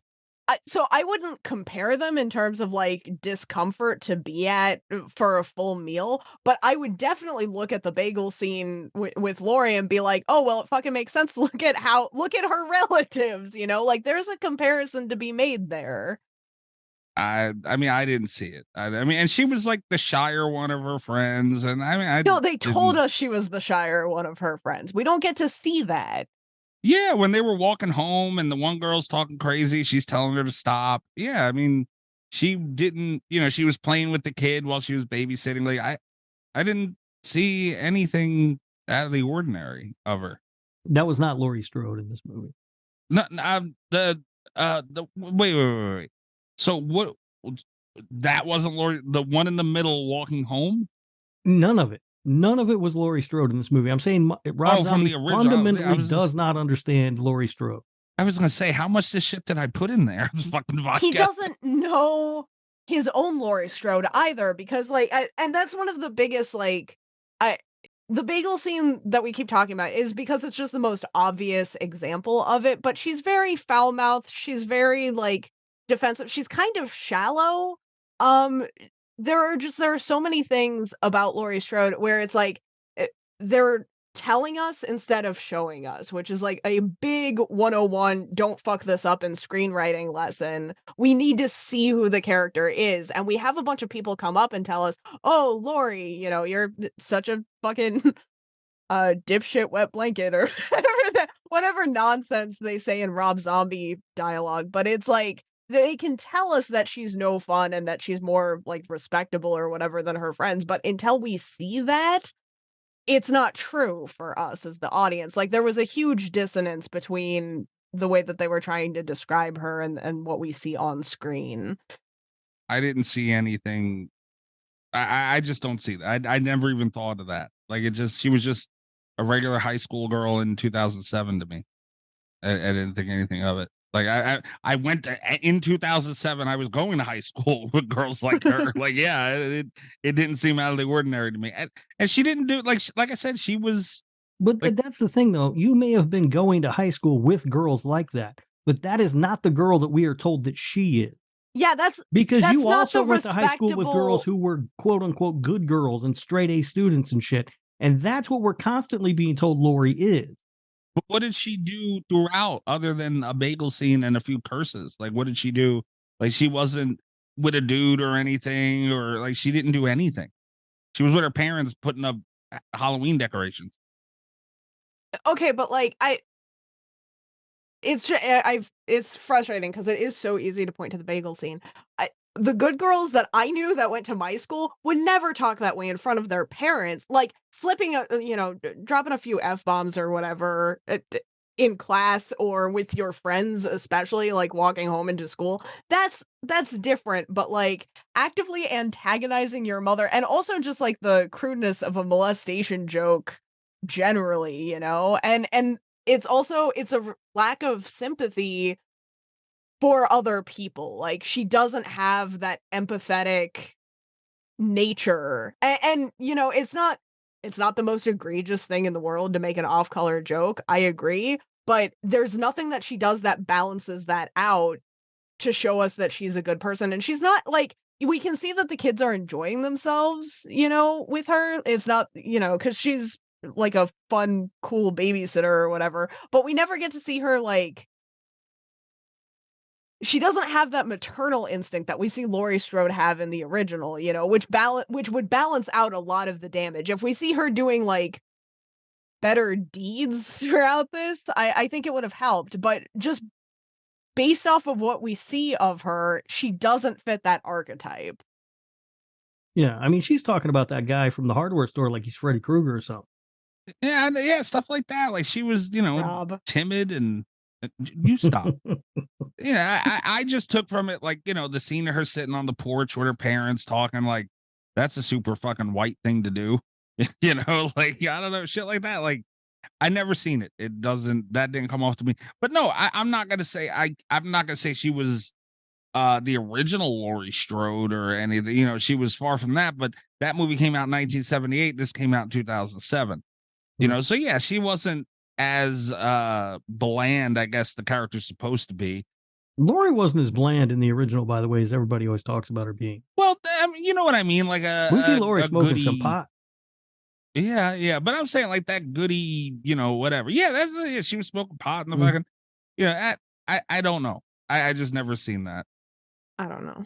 Here's the thing is that like the original Laurie Strode, and they can be two different people and they can be adjusted to their era, but like in 78, Laurie Strode, as we see her on screen, I would trust with my children.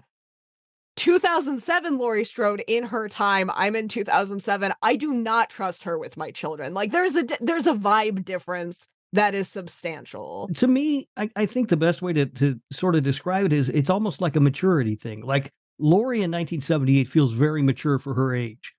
Yes. This Laurie does not. No, she doesn't. No, she seems like a regular run of the mill. Or even maybe a little bit younger, like a 12-year-old. Yeah, but she's constantly being talked about as if she is this on the ball, mature person that we don't see. And that's the thing. If like, okay, so 2007, let's say, for the sake of argument, this is, I also feel like Haddonfield was supposed to be kind of like a more upstanding town anyway. But like, let's just say, for the sake of argument, this is what everyone is like in Haddonfield 2007 era. Like they nailed it 100%. I'm fine that this is Laurie Strode. Like that doesn't bother me. Because that it's fine to let high school girls in movies be typical high school girls. My issue is that they keep telling us that she's not a typical high school girl, but then they show her being that. Like if that had not been a part of her character, it wouldn't have bothered me, There's one character in this movie that I really do like, that what Rob Zombie did with him. I think that I think this Dr. Loomis is infinitely more interesting than the one that we get in John Carpenter's film. He's much more involved, yeah. This Dr. Loomis, yeah, so much. And I also know that going into Halloween 2, he becomes much more interesting.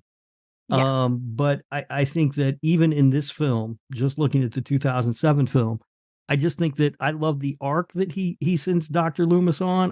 The Yeah. character development, I think, is handled really well, and I just think it's really interesting what he did with the character. I absolutely agree, and the performance, it's you can't do like a side by side of these two performances because the arcs are very different already. But I do think that for the story that they're telling for Dr. Loomis, the performance is absolutely perfect. Yeah, well, yeah. I mean, it's Malcolm McDowell. Best casting in the whole movie. Yeah, yeah. And I think he's terrific, and I do really like the way that the character goes. I like where the character diverges from what we got in the original film, but I think it goes along. One, I think the path that the character takes is realistic enough for me to go along on that journey with. Yeah. I find that what he did with Dr. Loomis to be really, really interesting. The fact that he wrote a book and everything, and he gives up on Michael at one point. I mean, in the original movie, he does too, sort of, but he's always kind of there to keep an eye on Michael. And this Dr. Loomis sort of throws his hands up and says, "I'm done. I can't do this." Which I do think is more realistic, and I think it makes it, especially because then we see how Dr. Loomis still kind of, even once he's given up, he's still kind of making a name for himself off of this case. And it makes it leaves that little bit of uncertainty when he shows back up as to like what his intentions really are, without overstepping it, because Yeah. I think it would have been really easy for Rob Zombie specifically to make Dr. Loomis another person in Michael's life who is terrible and shitty and abusive to him. And Mhm. they landed on a really subtle note for him, which I really appreciated. Yeah. I think he does well, and I like the character that Danny Trejo plays too. Danny Trejo Yeah. is also really good in this. Yeah, the guy who's trying, and every time he would come on screen, I'd be like, "Oh man, those tacos were so good." But yeah, I like that. I like that the character that he plays, and a lot of people didn't like this, but I love the fact that Michael kills him anyway. Yes, that Yeah. is. So I talked about how I think an interesting alternative to this would have been for Michael to, like, for us to root for him the whole time. I think one of the instances where it works really well is that transition where we see someone who is as close as Michael has to a friend just get caught in the crossfire immediately, where it's like, okay, this is the evil, this is the whole blackness behind the eyes kind of Michael Myers that we've been expecting. Like, Mhm. it was a good subversion of what we expected. Although it does beg a question: the people who swear that Stu is still alive in Scream, do they think that Danny Trejo's character is still alive Facts. in this movie too? Yeah. Yeah. Yeah. Seriously. I assume. Yeah. And think about this too. That's another part. Danny Trejo was great. He always is. Man, Dee Wallace is a fucking goddess. Like, isn't she? Yes. Dee I Wallace have- is really good. She's a very small role in this movie. Yeah. And I didn't really like seeing her get killed. I mean, it was just one, it It was is just really sad unpleasant, to but see Dee Wallace know. get killed. yeah, not fun. But she did a great job. She always does. And I don't know what it might be.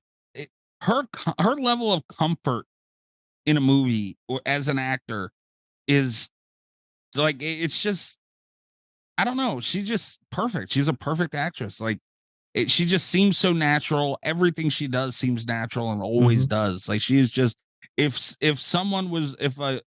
anyone who is interested in acting, look at Dee Wallace. Look, this entire cast, I have no complaints about the casting. I mean, I Yeah. think everybody's good. Danielle Harris is great. I like Sid Scout Haig. Taylor Compton as an actress. I think she's really good. Unfortunately, this is probably the thing she's most noted for, which is unfortunate for her. I will say, I don't know if it's the script. I did not like her performance. Mhm. Which is not to say I don't think I'm sure she's a very talented actress. I can't actually think of anything else she's been in. She's been in a lot of nothing movies since this, straight to streaming stuff. But this was not, I did not believe this character from her. Right. All right. Well, Brad Dourif, and I'm drunk. Dourif is really good as Sheriff Yeah. Brackett.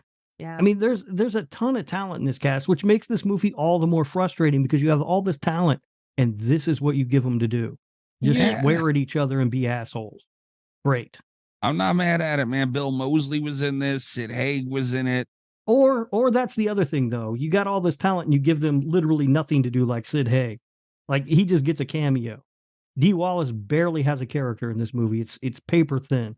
She gives it something because she's so talented, but there's just not a lot there. And everybody else just gets the Rob Zombie treatment. Nah, I mean, that's true. It's true. But, I mean, he put together something, man.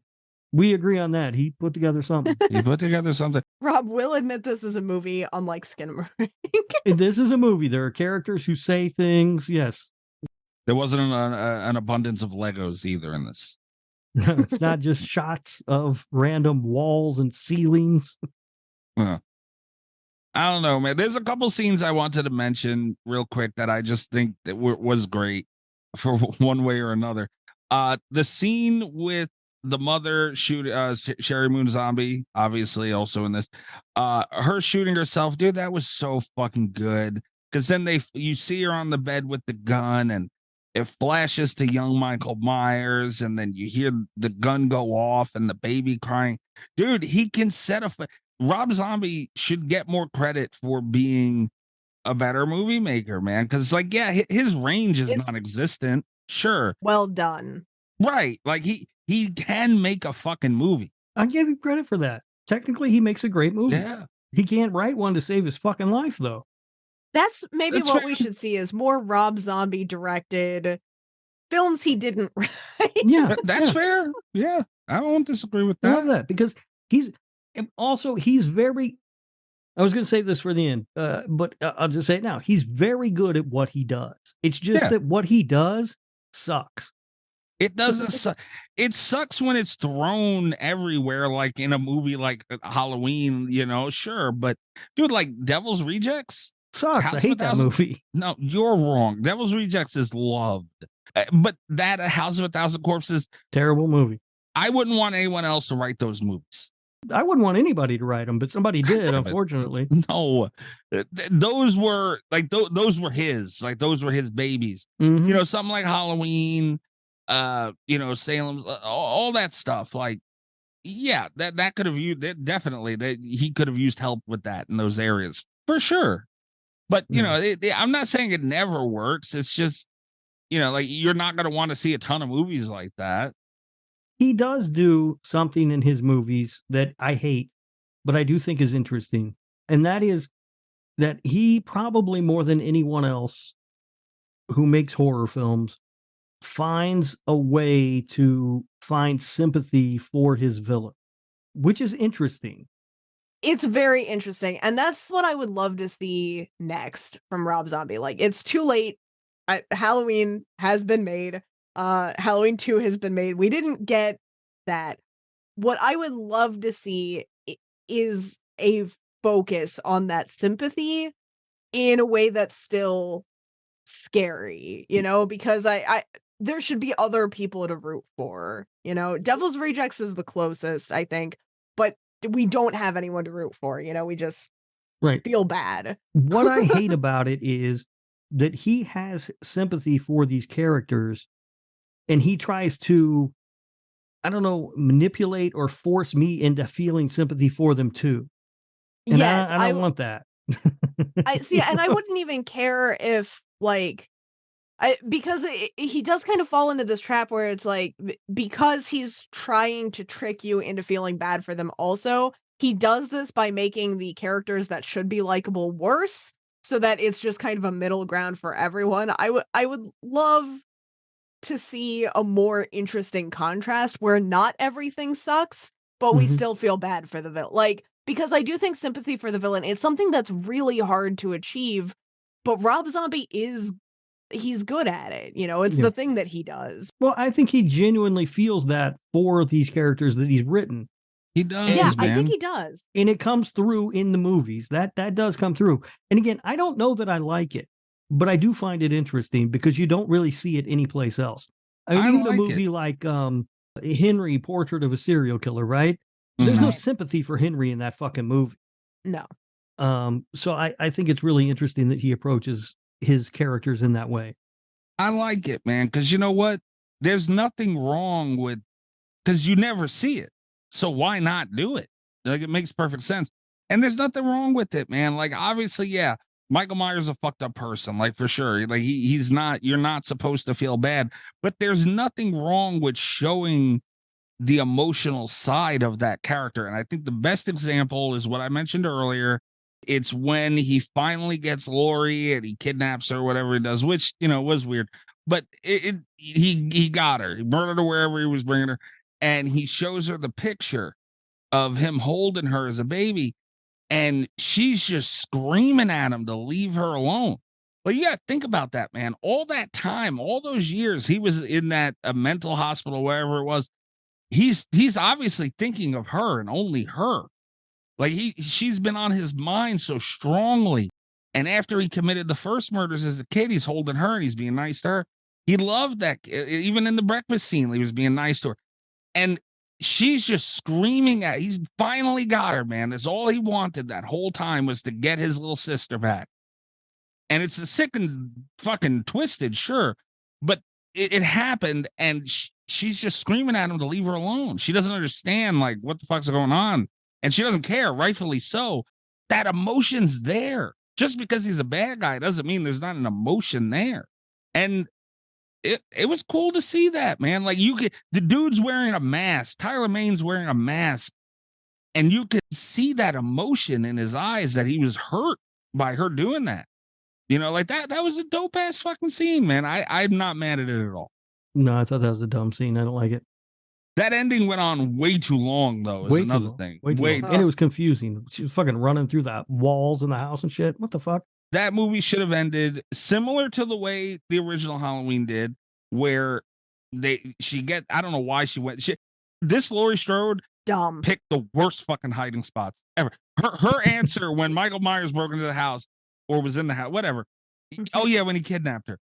Run up to the bathroom upstairs with a glass door and hide in a bathtub. It's not a fucking earthquake, man. It's Michael Myers. If we had chosen Rob Zombie's Laurie Strode for the bracket, she would have died to Jeremy Melton. I believe that. Yeah. And then at the end, she goes in a pool. Why? He can slide in anyway. Like, you're literally surrounded with opportunity of this motherfucker to get you. You're literally running into a hole in the ground. Literally, she picked a bathtub twice, essentially. She picked a bigger bathtub at the end. But the movie, I felt, after Loomis shot him, I thought that was really good, too. It built perfectly. And they get out of the pool, Laurie and Loomis, and the body's gone. End the fucking movie there. That was the perfect ending spot for this movie. No, but we had to go through it all again. Yeah, that was unnecessary. Yeah. Completely unnecessary. I didn't like him taking Laurie back to the Myers house. I didn't either. I didn't like any of that, you know, whatever. Also, what the fuck are they giving the patients at Smith's Grove? Did they mix up his medication and shoot him up with steroids the whole time he was there? Big motherfucker, huh? Jesus Christ. He's a big boy.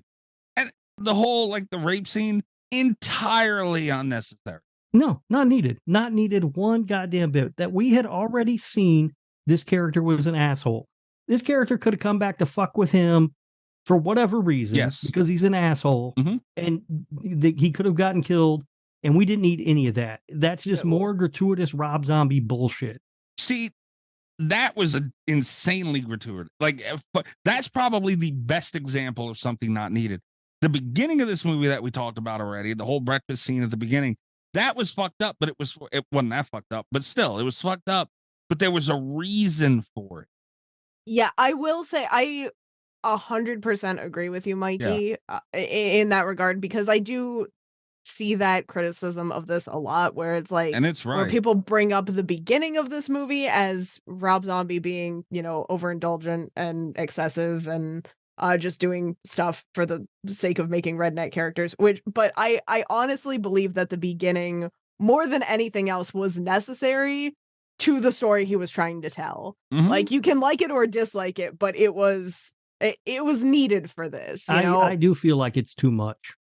It didn't need to be that. Well, I thought it was good. I think if he had toned it down, he would have had to tone down everything else in the movie as well, because the movie being as grimy as it was, like Laurie and the high school and especially at the hospital, everyone being as big of an assholes as they are, going that above and beyond in the opening was the only way to make it stand out. Like, yeah, that's fine. But you know what? If everything else is toned down, I'm fine with that. We may have a better movie. I agree. But, if you take this movie, like if you reverse engineered this film, and you started with the last scene and you worked your way back, and it's like, okay, now write a breakfast scene that makes these guys really seem like assholes in comparison to everything else, nailed it. Like, I think part of the reason too the rape scene doesn't get brought up as much as the breakfast scene is. The breakfast scene's in every cut. The rape scene is not in the theatrical cut. It was added back in for the director's cut. I actually did not see it the first few times I saw this, I think. Yeah. Unnecessary. And you're using something that's like Last House on the Left's a good example. I don't like it. I won't watch it. I can't watch it. That's one of the scenes like I just can't sit and watch. Yeah. Which, is an attribute to what they were doing, sure, but it had a meaning. It served a purpose. This was just there. Like Rob said, if you're gonna go and fuck with him, you could literally do it for nothing. They're on a night shift fucking with people. Right. The guy's just a fucking asshole. He could just show up drunk being a fucking asshole. Yes. Yeah. Or he could just be doing his job. Michael Myers could remember the threat from earlier, Right. Or another really interesting thing could have been like, it could have hit the subversion harder of Danny Trejo's death, because if he's being an asshole to Danny Trejo, and we think Danny Trejo and Michael are friends, and then he comes in, Michael kills him, and you're like, oh shit, he remembers his friend, and then Danny Trejo comes along and Michael kills him too, and you're like, whoa, Right. like that would have been a really good surprising moment that would have had a shock value much more effective than the shock of, oh look, the woman is in danger. Like, yeah. Yeah. I agree. Very gratuitous and unnecessary. He wants to make his own version of Halloween and change things up. And one of the changes that he makes is he takes the stupidest plot point of Halloween 2 and moves it into Halloween 1. And then not only does he do that, but he makes it more convoluted with this whole backstory about Brackett taking the baby to another town, to an emergency room. And then somehow it's magically adopted and brought back to Haddonfield. Like, it's so fucking convoluted and weird. I will say I'm of the unpopular opinion. I do really like the concept of Michael and Laurie being related. No. Hear me out. I was fine when they dropped it in the Halloween, like that. I'm glad that they struck it from the canon, but on paper, I thought it was fine in Halloween 2, and I really liked that Rob Zombie explored that. I do think he did it in a really dumb way, because I like that familial connection gave Michael Myers something to be invested in. It confirmed that he was coming back for Laurie. I think it was really interesting, but it was convoluted as fuck. Like, man, and then they didn't do anything with he had it set up to do the disparity of upbringings, whereas, and he didn't, because everyone's a redneck everywhere in Haddonfield. Yeah. So it doesn't matter. But this movie on paper, does that to people. I think it works. This movie does that to people. I'm drinking fucking Mountain Dew and tequila right now. Yeah. One last scene I wanted to bring up was the scene where Michael Myers snaps as a kid in the mental hospital.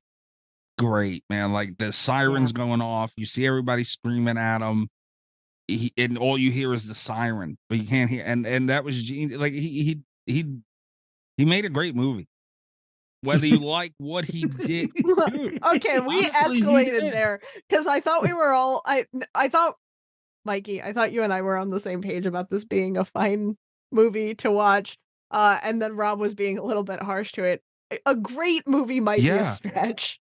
Look, everything what he did with Halloween stripped from this, which I understand you can't do, but I'm saying just as a movie, what he put together, it was great. It's a bunch of redneck bullshit, Mikey. It's not great. I could get to good, maybe. It was good as not a Halloween film. I don't know if great. I don't know if we should be throwing that word around. one of the biggest crimes of the horror genre, is that he didn't just make his own fucking thing with this, because we could have had some really cool shit Still to this day, maybe, probably. A whole nother franchise I would want nothing to do with.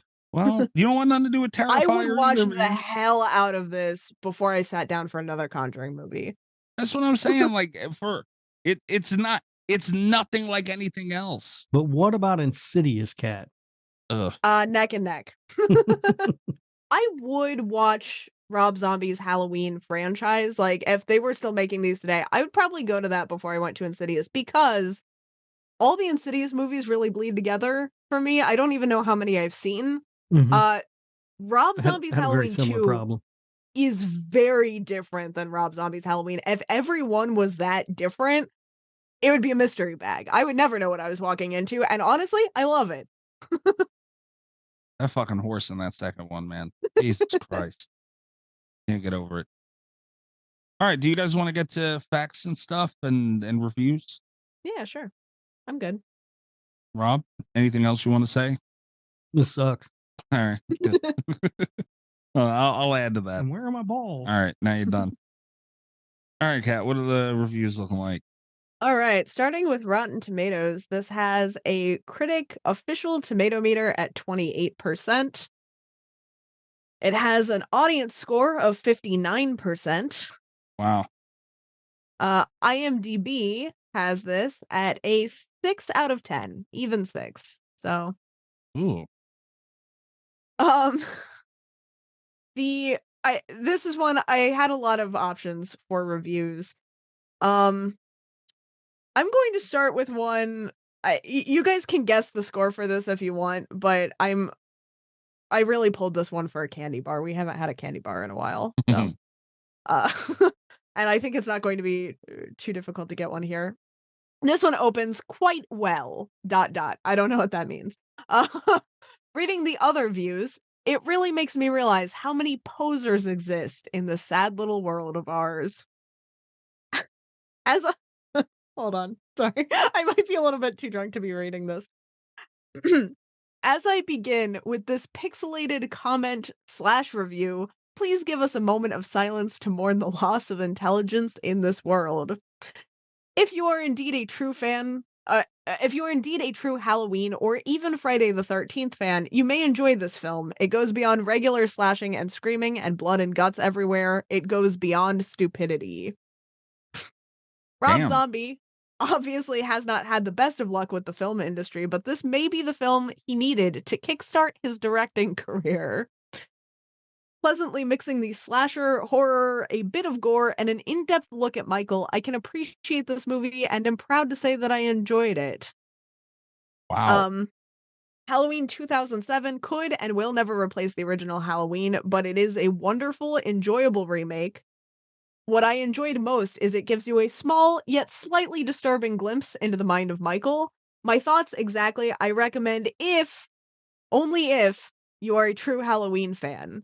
If you dislike this movie, that is your choice, but do not insult something that is simply different or more in-depth. Oh, boy. That motherfucker can have a whole case of candy bars. Well, I'll load them up one by one for him. Well, look, he's not necessarily wrong. I knew you were going to say that. It's true. I'm not saying it's for the better, but they did go into more. I mean, it's kind of true. Tell me it's not. They went into more. You're right. Again, I'm not saying it's for the better. I'm not saying that. They went into more. They did. It was in depth. That it was. I will agree with you on that statement just as much as I agree with you when you say this is something. It's something.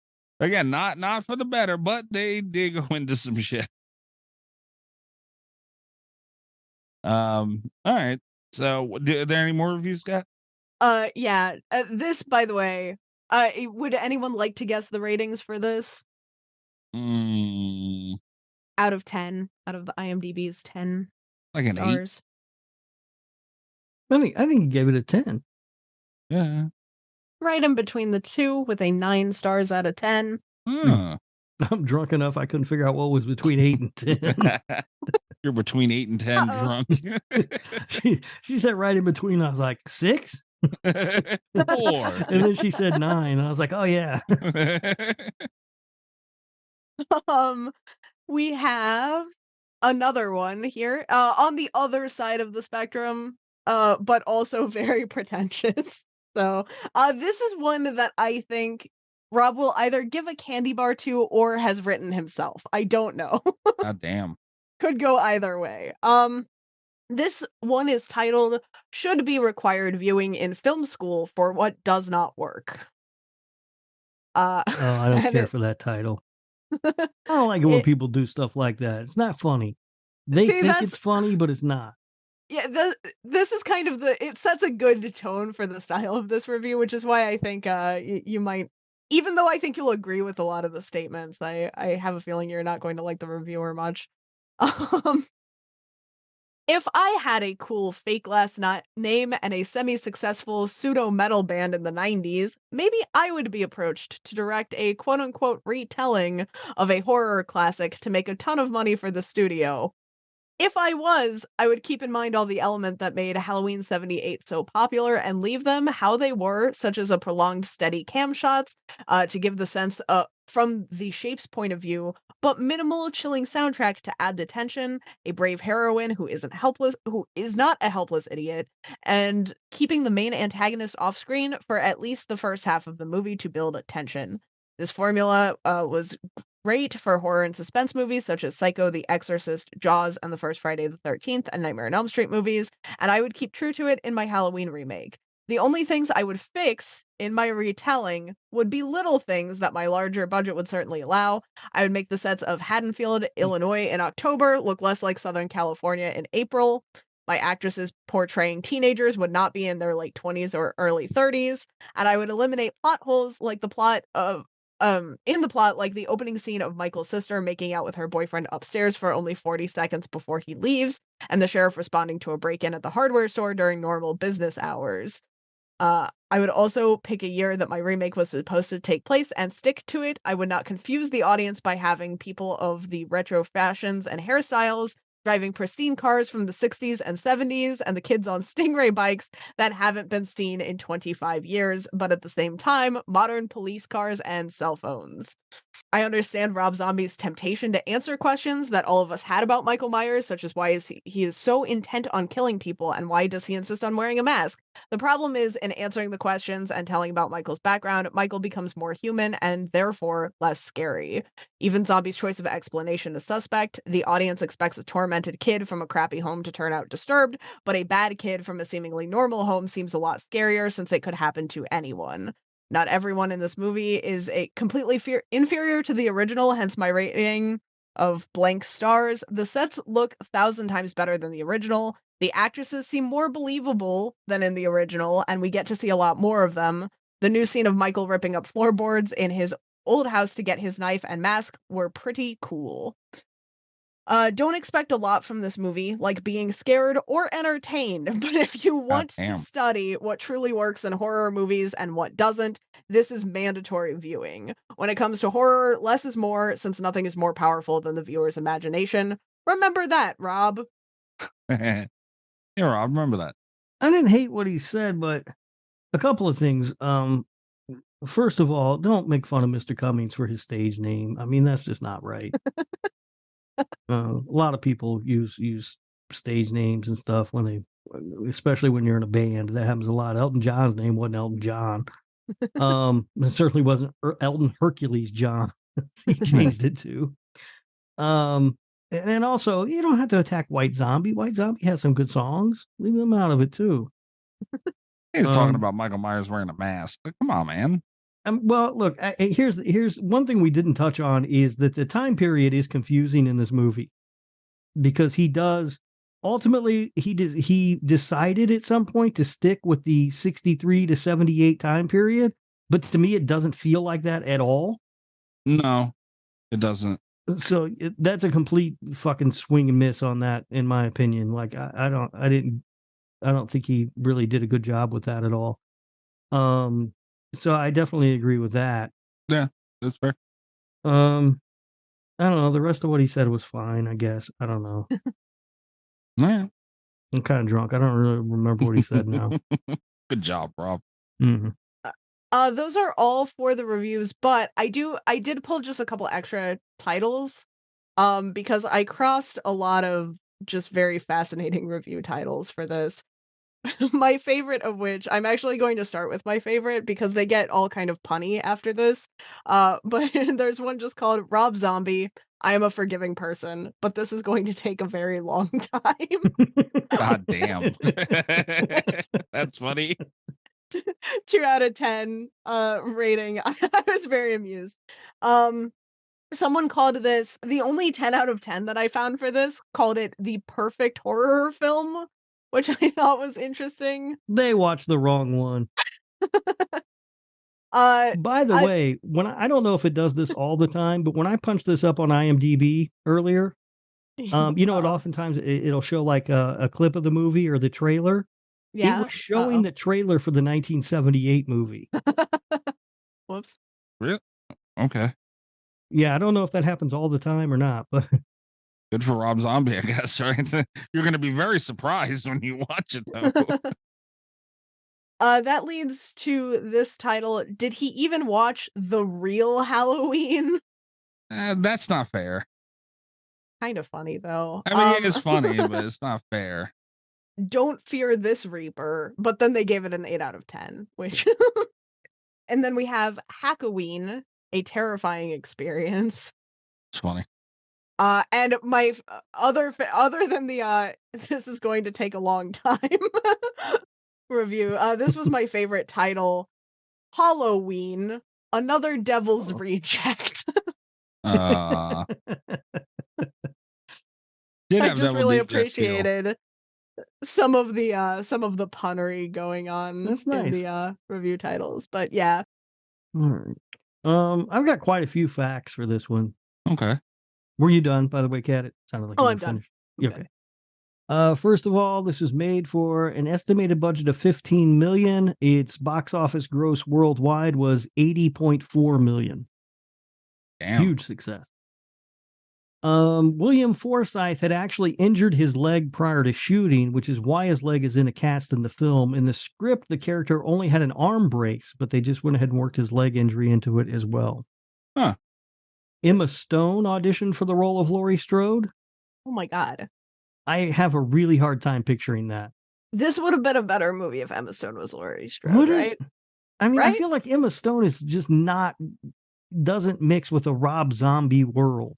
I think that's the thing, is they would have had to tone it down at some point if she'd gotten it, right? I don't think Rob Zombie gonna do it.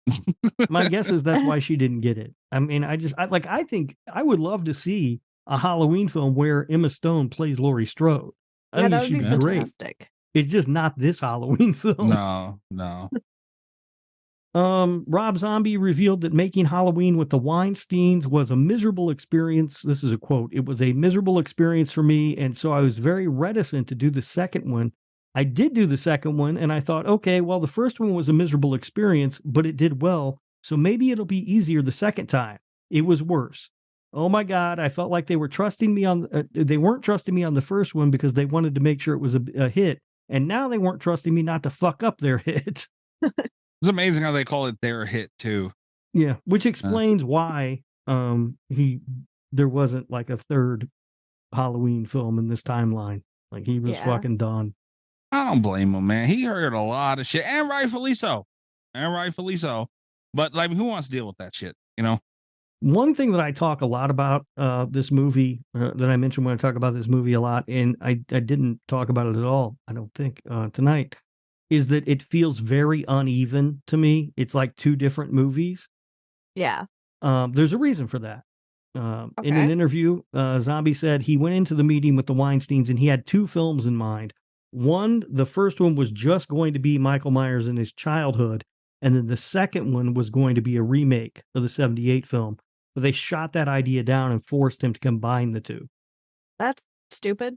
Yeah, so that's why it feels really, really disjointed.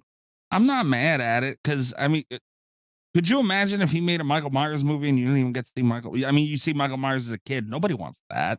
He would have heard a lot of shit for that.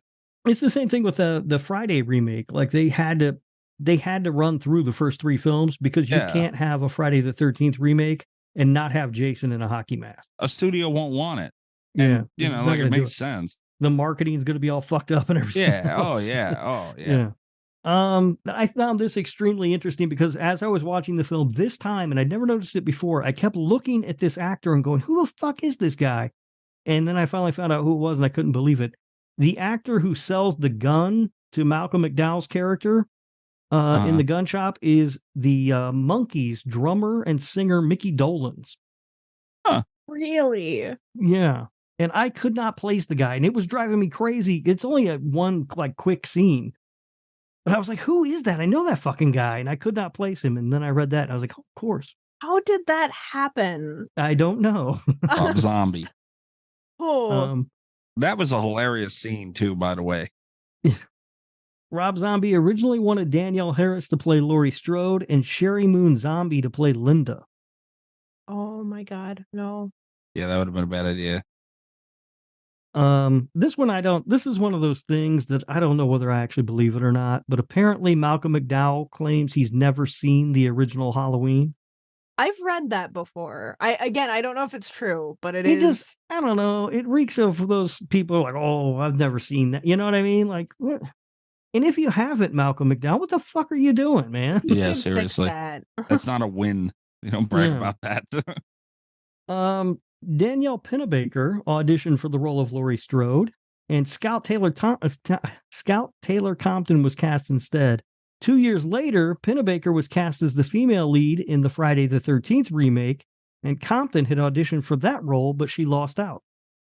Probably because they saw her work in Halloween. God damn. This one's... I don't think I'm not exactly sure what to make of this. And it's not really about the movie, but I thought it was kind of an interesting story. Danielle Harris apparently went to a premiere after party, or an after premiere party, I guess, for Halloween Ends, and she saw Jamie Lee Curtis. So she went over to introduce herself and thought that they would, maybe bond over being veteran actors in the Halloween franchise. And apparently Jamie Lee Curtis brushed her off and said, "I've never seen those movies, and I don't know who you are." Oh my God. It's savage. Why though, man?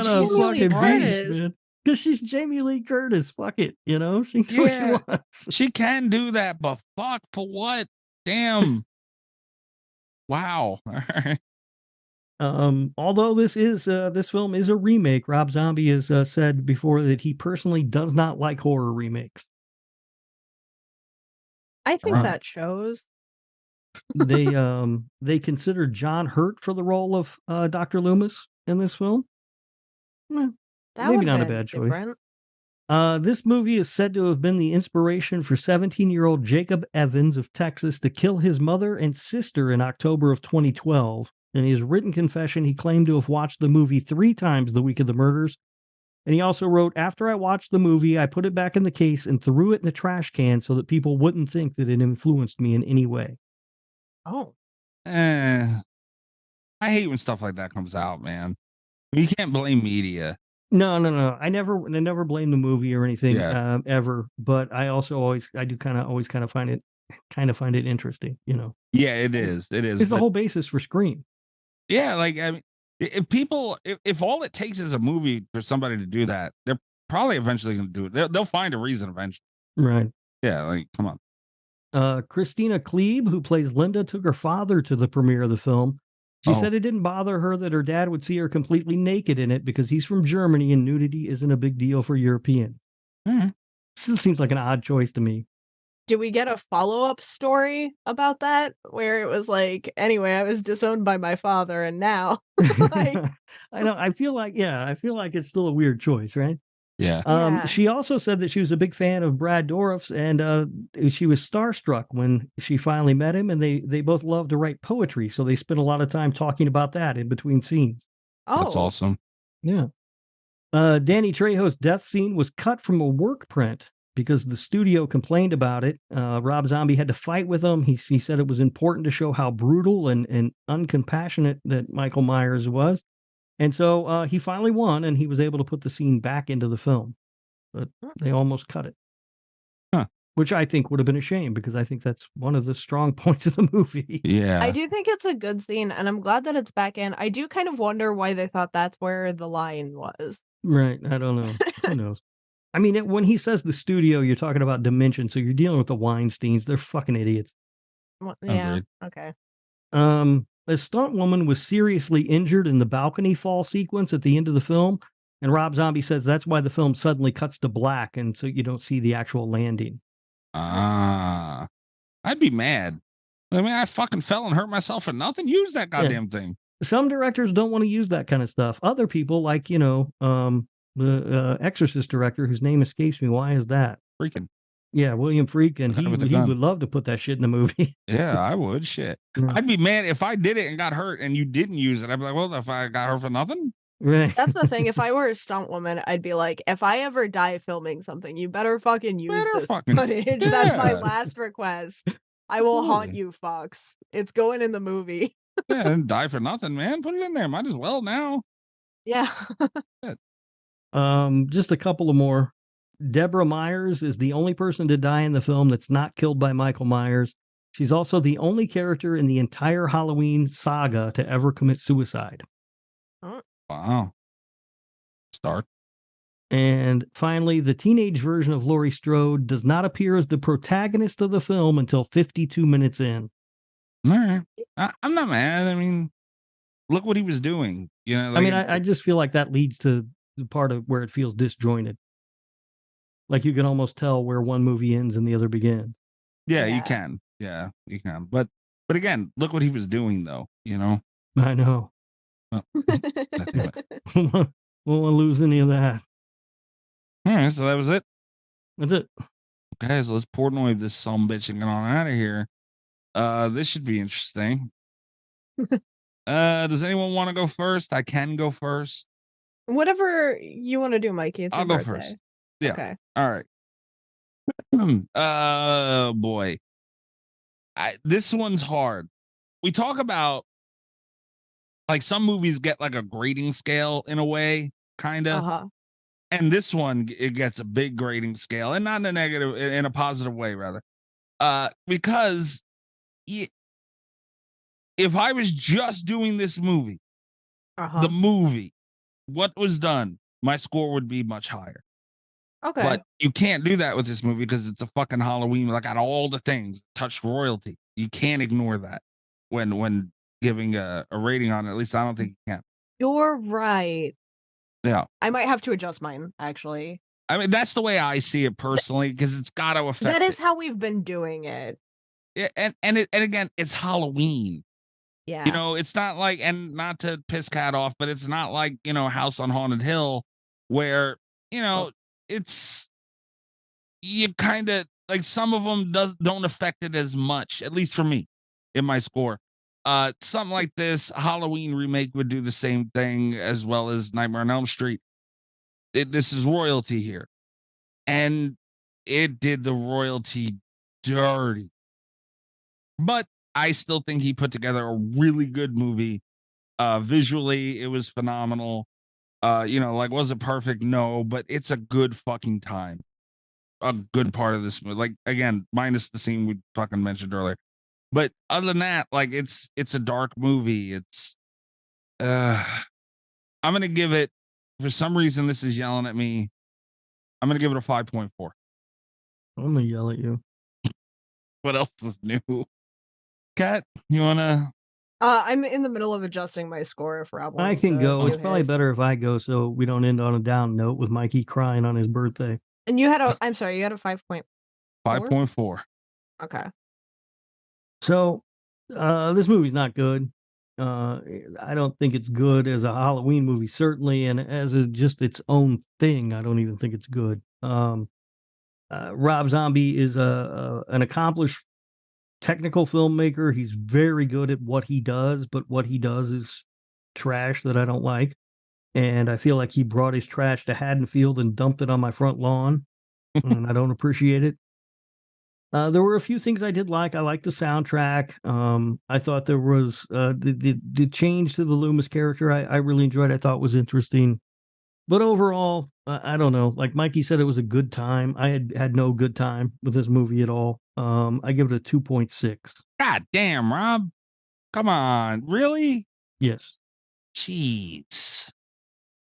All right. It's bullshit. I'll be taking no further questions. Okay. Kat, you ready? Yeah, I'm ready. Okay. In a surprise twist, I have the highest score. Holy shit. Not by much, but I do have the highest score for Rob Zombie's Halloween out of the three of us.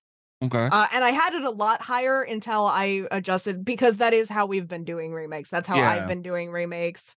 I've also been comparing them to the original, but when I gave my Portnoy, I was just kind of like, I gave it directly at the end of the movie. I was basing it off of like what we had. Right. And I took notes also into like my other Halloween films without adjusting for like, this is a remake. They fucked it up.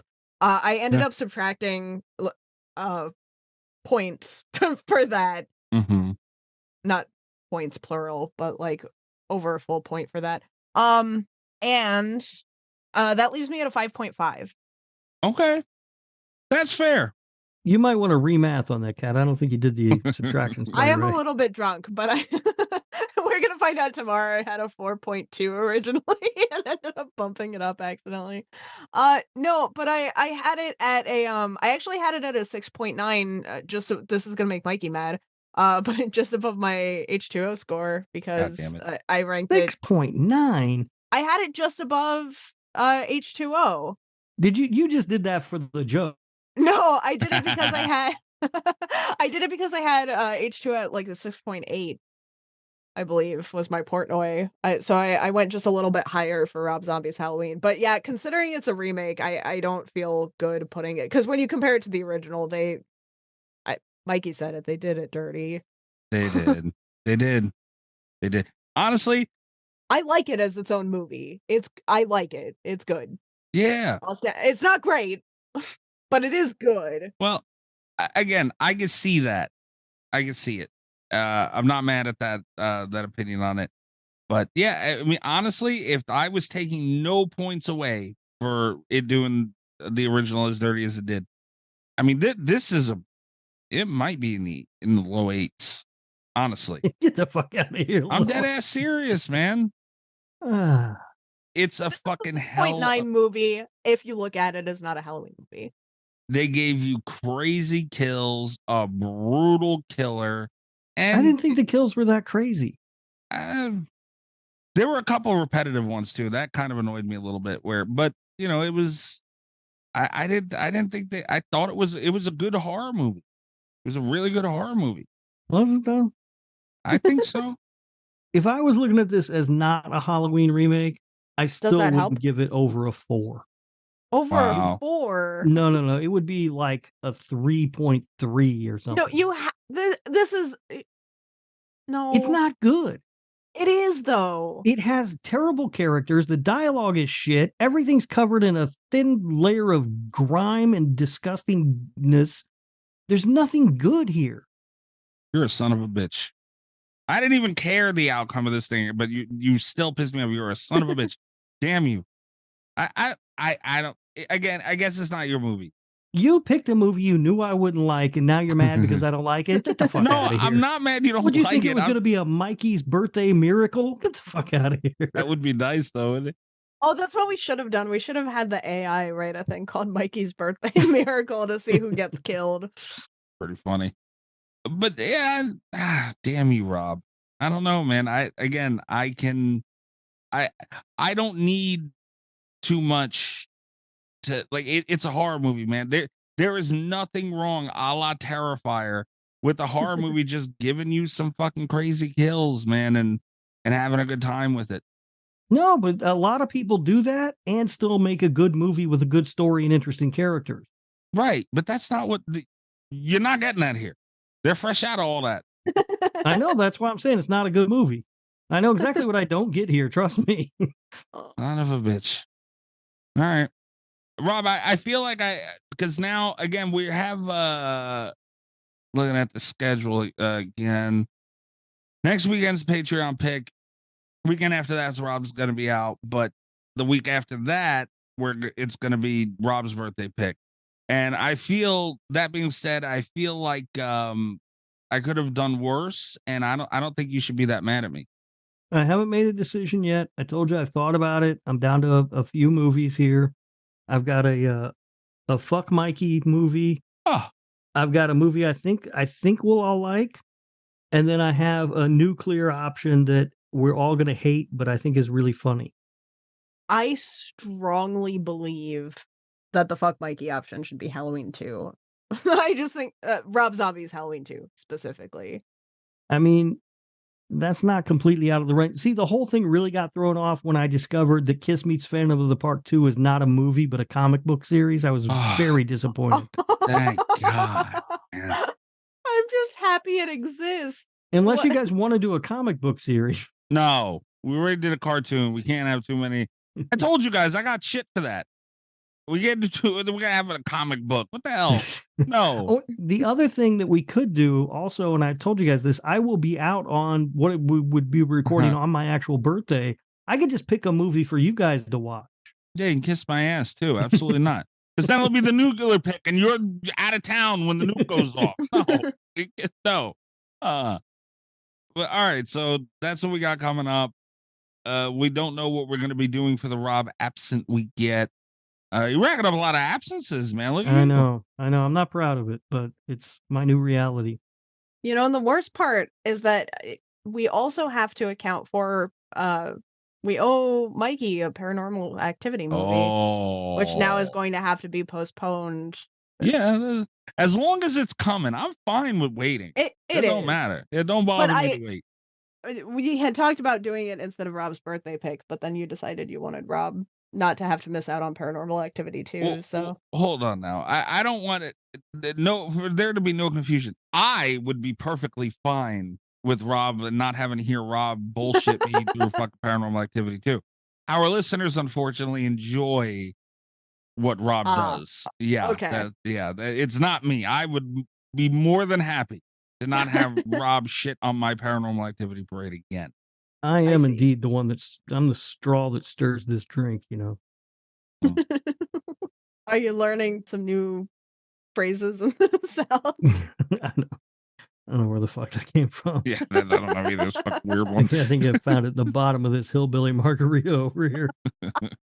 I'm really curious to know what the nuclear option is. I'm scared, but I want to know so bad. Yeah. All right. So you'll tell us all of them after, I'm sure, right?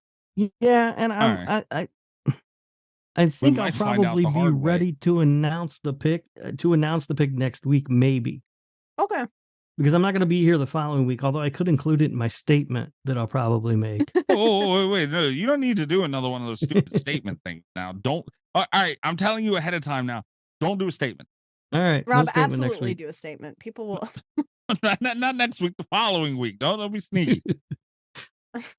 We'll see. Put it in my statement. You already got one ready. I don't even know what movie you're going to be watching yet. That was my problem. I didn't announce it last week because I didn't know.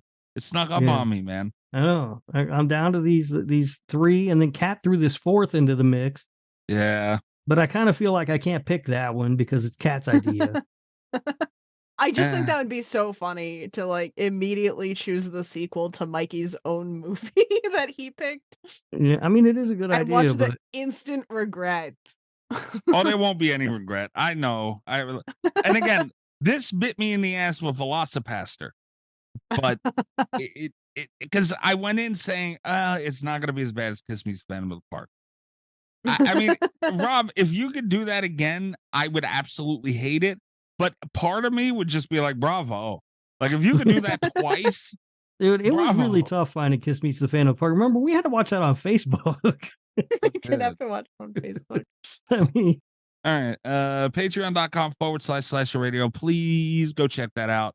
Here's starting as low as $3 a month. Get next show every week. You get Patreon content. You get Easter egg content every week. Mm-hmm. And our patrons are just the best people. They are. They are. Weird to hear you say. But what about the other ones, Rob, that aren't patrons? Cheap bastards. Oh. So it's just being nice to the patrons. Yeah. They're essentially the people that make up the cast of a Rob Zombie movie. Oh, Jesus. Oh man. I completely forgot what I was about to say. This drink is strong. Slasher Radio on Twitter. Make sure you follow us. You'll figure out all the movies that we're doing ahead of time so you can get your watches in. And anything that happens last minute, you can be sure to find that there. I'm at Mikey's Dead. You can also check out Cult FM. You can check that out on Twitter as well, Cult FM Pod. Give us a follow, por favor. That is the other show that I do with Allie, which is, here's my button, Loma's Huge Clown Penis. Huge clown penis. By the time this comes out, that our next episode will not be out. Next week, we're going to probably be talking Dead by Daylight stuff. Ooh. Talking about Nick F. and Wu Cage. Yeah, and then Nick Cage will be brought up. I am a Nick Cage main as of right now. I have converted. There was, man, you guys should have seen on Twitch. They had like the stream titles on there. All the gens gone in 60 seconds, and like, this it's pretty funny. And that's it for me. Rob, where they find you? You can find me over on X. I'll be Xing over there. I am at Radio Rob 123. Don't feed into it. Don't call it that. 123 over there. You can listen to the other show that I do with Kat, the Nick fucking Woo Cage Cast, which I believe by the time this is out, hopefully we will have recorded and released our episode on Moonstruck, which should be a fun one to record. And also, I wanted to mention real quick, my brother started a podcast. Oh, nice. Yeah, he's a stand-up comedian, and him and a couple of friends started a podcast called The Good, the Bad, and the Funny, and they've released one episode that I enjoyed, so, check it out. It's not horror movie related at all, but maybe you'll like it. That's the name of the episode, or the name of the show? The name of the show, The Good, the Bad, and the Funny. I'm going to check that out for sure. Nice. Yeah. Oh, yeah, you can also find me on Blue Sky, too. You can't find Rob there, but you can find me there. Motherfuckers, I can't believe you won't let me in. I really wish I didn't think of it until too late. It would have been really funny to announce that I had joined Blue Sky as Radio Rob 123. Yeah, I was just gonna say that. I haven't got my first invite yet, which is why Rob is not on there. But you will probably, before you get your invite that I will give you, Rob. I'm gonna let you know ahead of time now. You can also find me on Blue Sky as Radio Rob 123. You motherfucker. And it's not funny. Did you really think I wasn't gonna do that? Come on. And how does it feel too? You're gonna have to, if I do that, not only will you have to wait to get on there a whole nother week on top of your thing not being taken. So you're gonna have to wait another week because I'm gonna waste an invite on that. Fucking phenomenal. Kat, what about you? You can find me on Blue Sky as Kat Valor. You can find me on Twitter until it dies as cat_Valor. You can find me on Instagram, I guess, Kat Valor. Check out my website, catvalor.com. By the time this episode is released, my book will be out, so pick up a copy of that. Still on my website. Did you sign mine yet, Kat?